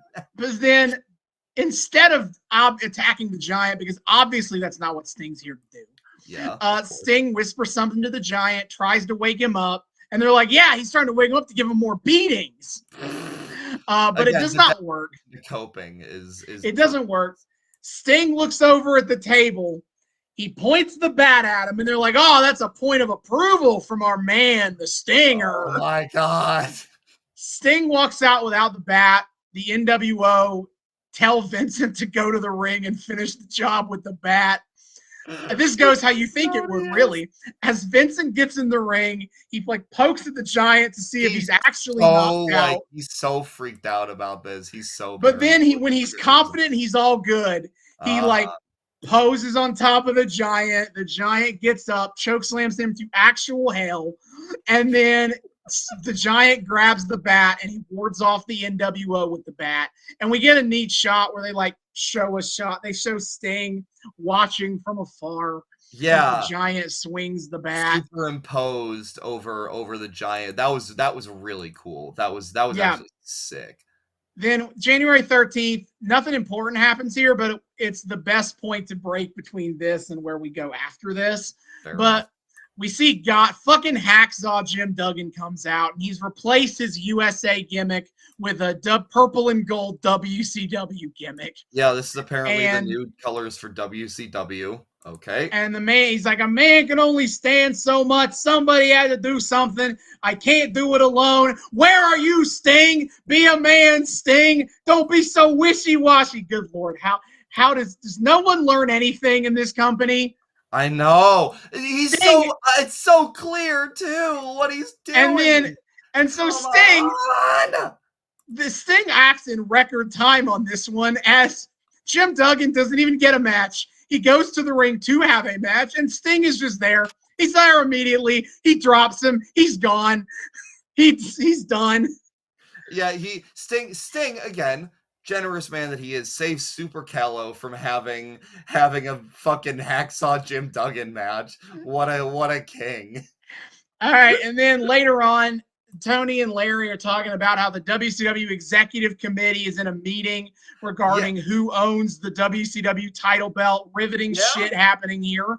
And then Eric Bischoff, Vincent, and Ted DiBiase come to take over the desk, and they are like, and they talk about how Sting is their man. And check out this video package. And yeah, I felt this was a nice ending spot where we just get a video package with cool, grungy video effects and slow down audio of all the things that Sting has been up to in the last 3 months. Yeah, that it was fun enough. It is like crazy that they're like, yeah, by the by, we like are having the biggest of bigwigs make a determination on the legitimacy or the fate of Hogan's current reign. By the way, here's a video, goofy ass video package hyping Sting. Like, what is happening? This shit's getting so messy. Oh my god. So far we talked about it up front, and we gotta go. We gotta get out of here. Oh yeah, for real. But overall, I liked it a lot when I ignored what commentary was saying. I liked it a lot less when I paid attention to whatever they were talking about. I also liked it a lot less whenever Hugh Morris was on the screen. I just want that on record. That's fair. But the long and the short of it is, I hope that Arn Anderson's dreams are fulfilled of getting to ride Lex Luger until his tongue is hanging out. Thank you. Damn right. Yeah, goddamn right. Right. Mm-hmm. And then next time we're going to be doing this format again as we grow all the way to March 97 to finish the road to Super Brawl 97. Brawl. So that's going to be fun to do. Fast forward to a couple months. Hey, that's a different thing.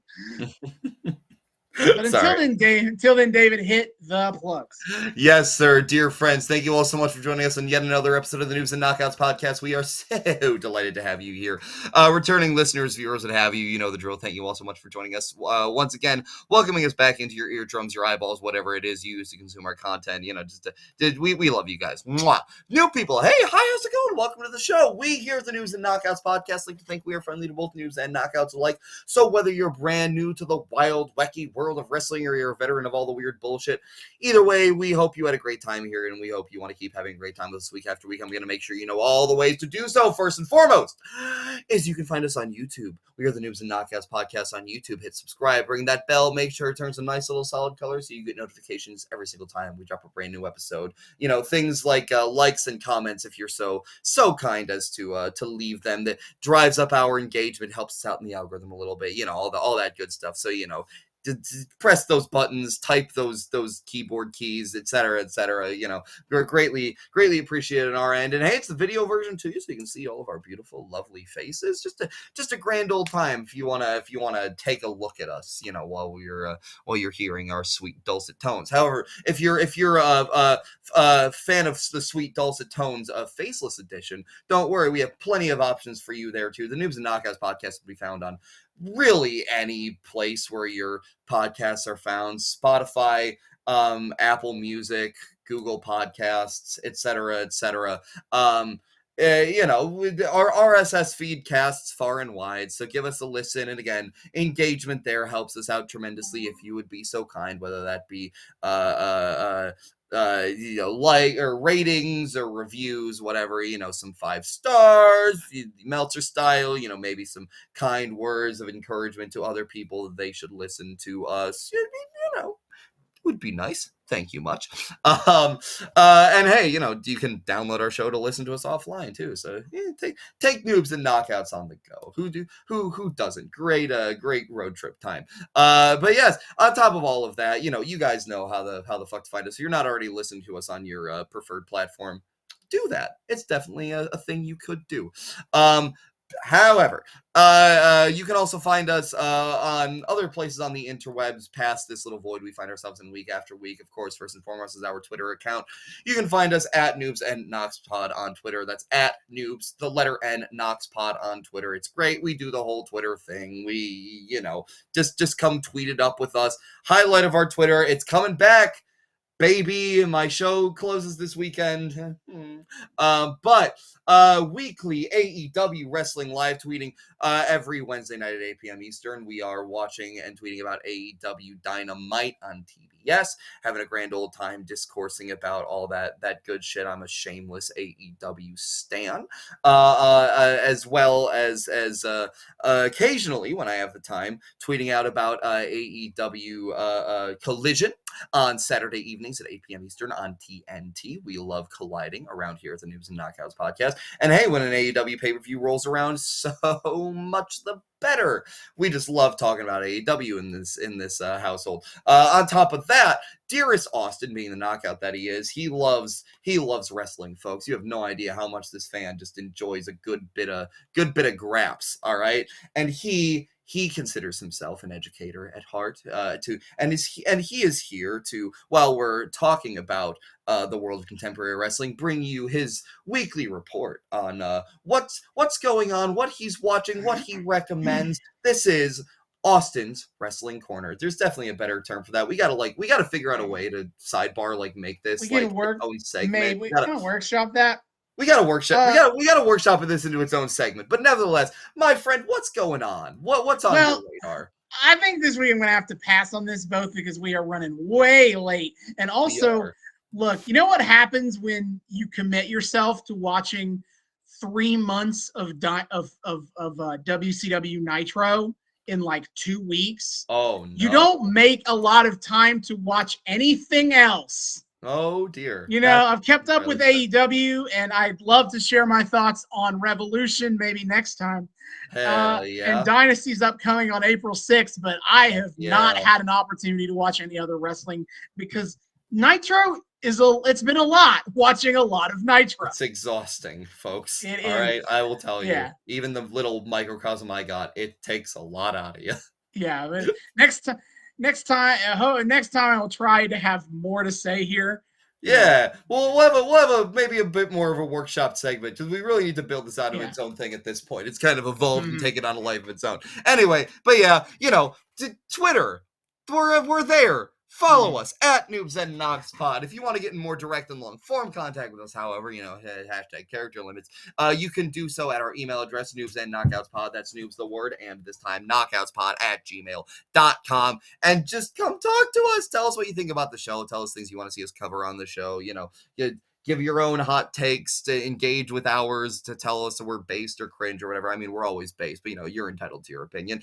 And just come say hi. We love people saying hi. We would love to say hi back. Noobs and knockoutspod at gmail.com. Finally, of course, if you want to more directly support the show on a monetary level, you can do so on our Patreon account. We are also the Noobs and Knockouts podcast on Patreon.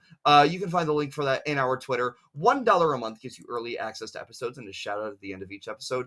Second, $0 a month, you currently gets you a shout out. We're a small enough pod. So shout out to free tier member Gabe Chavez, as well as our $1 friends of the show, Sugar Daddy, El Lucha Dead Money, and I subscribed on Patreon, and all I got was this stupid shout out. Thank you all so much for all your kind support. We appreciate you guys greatly, our dear friends.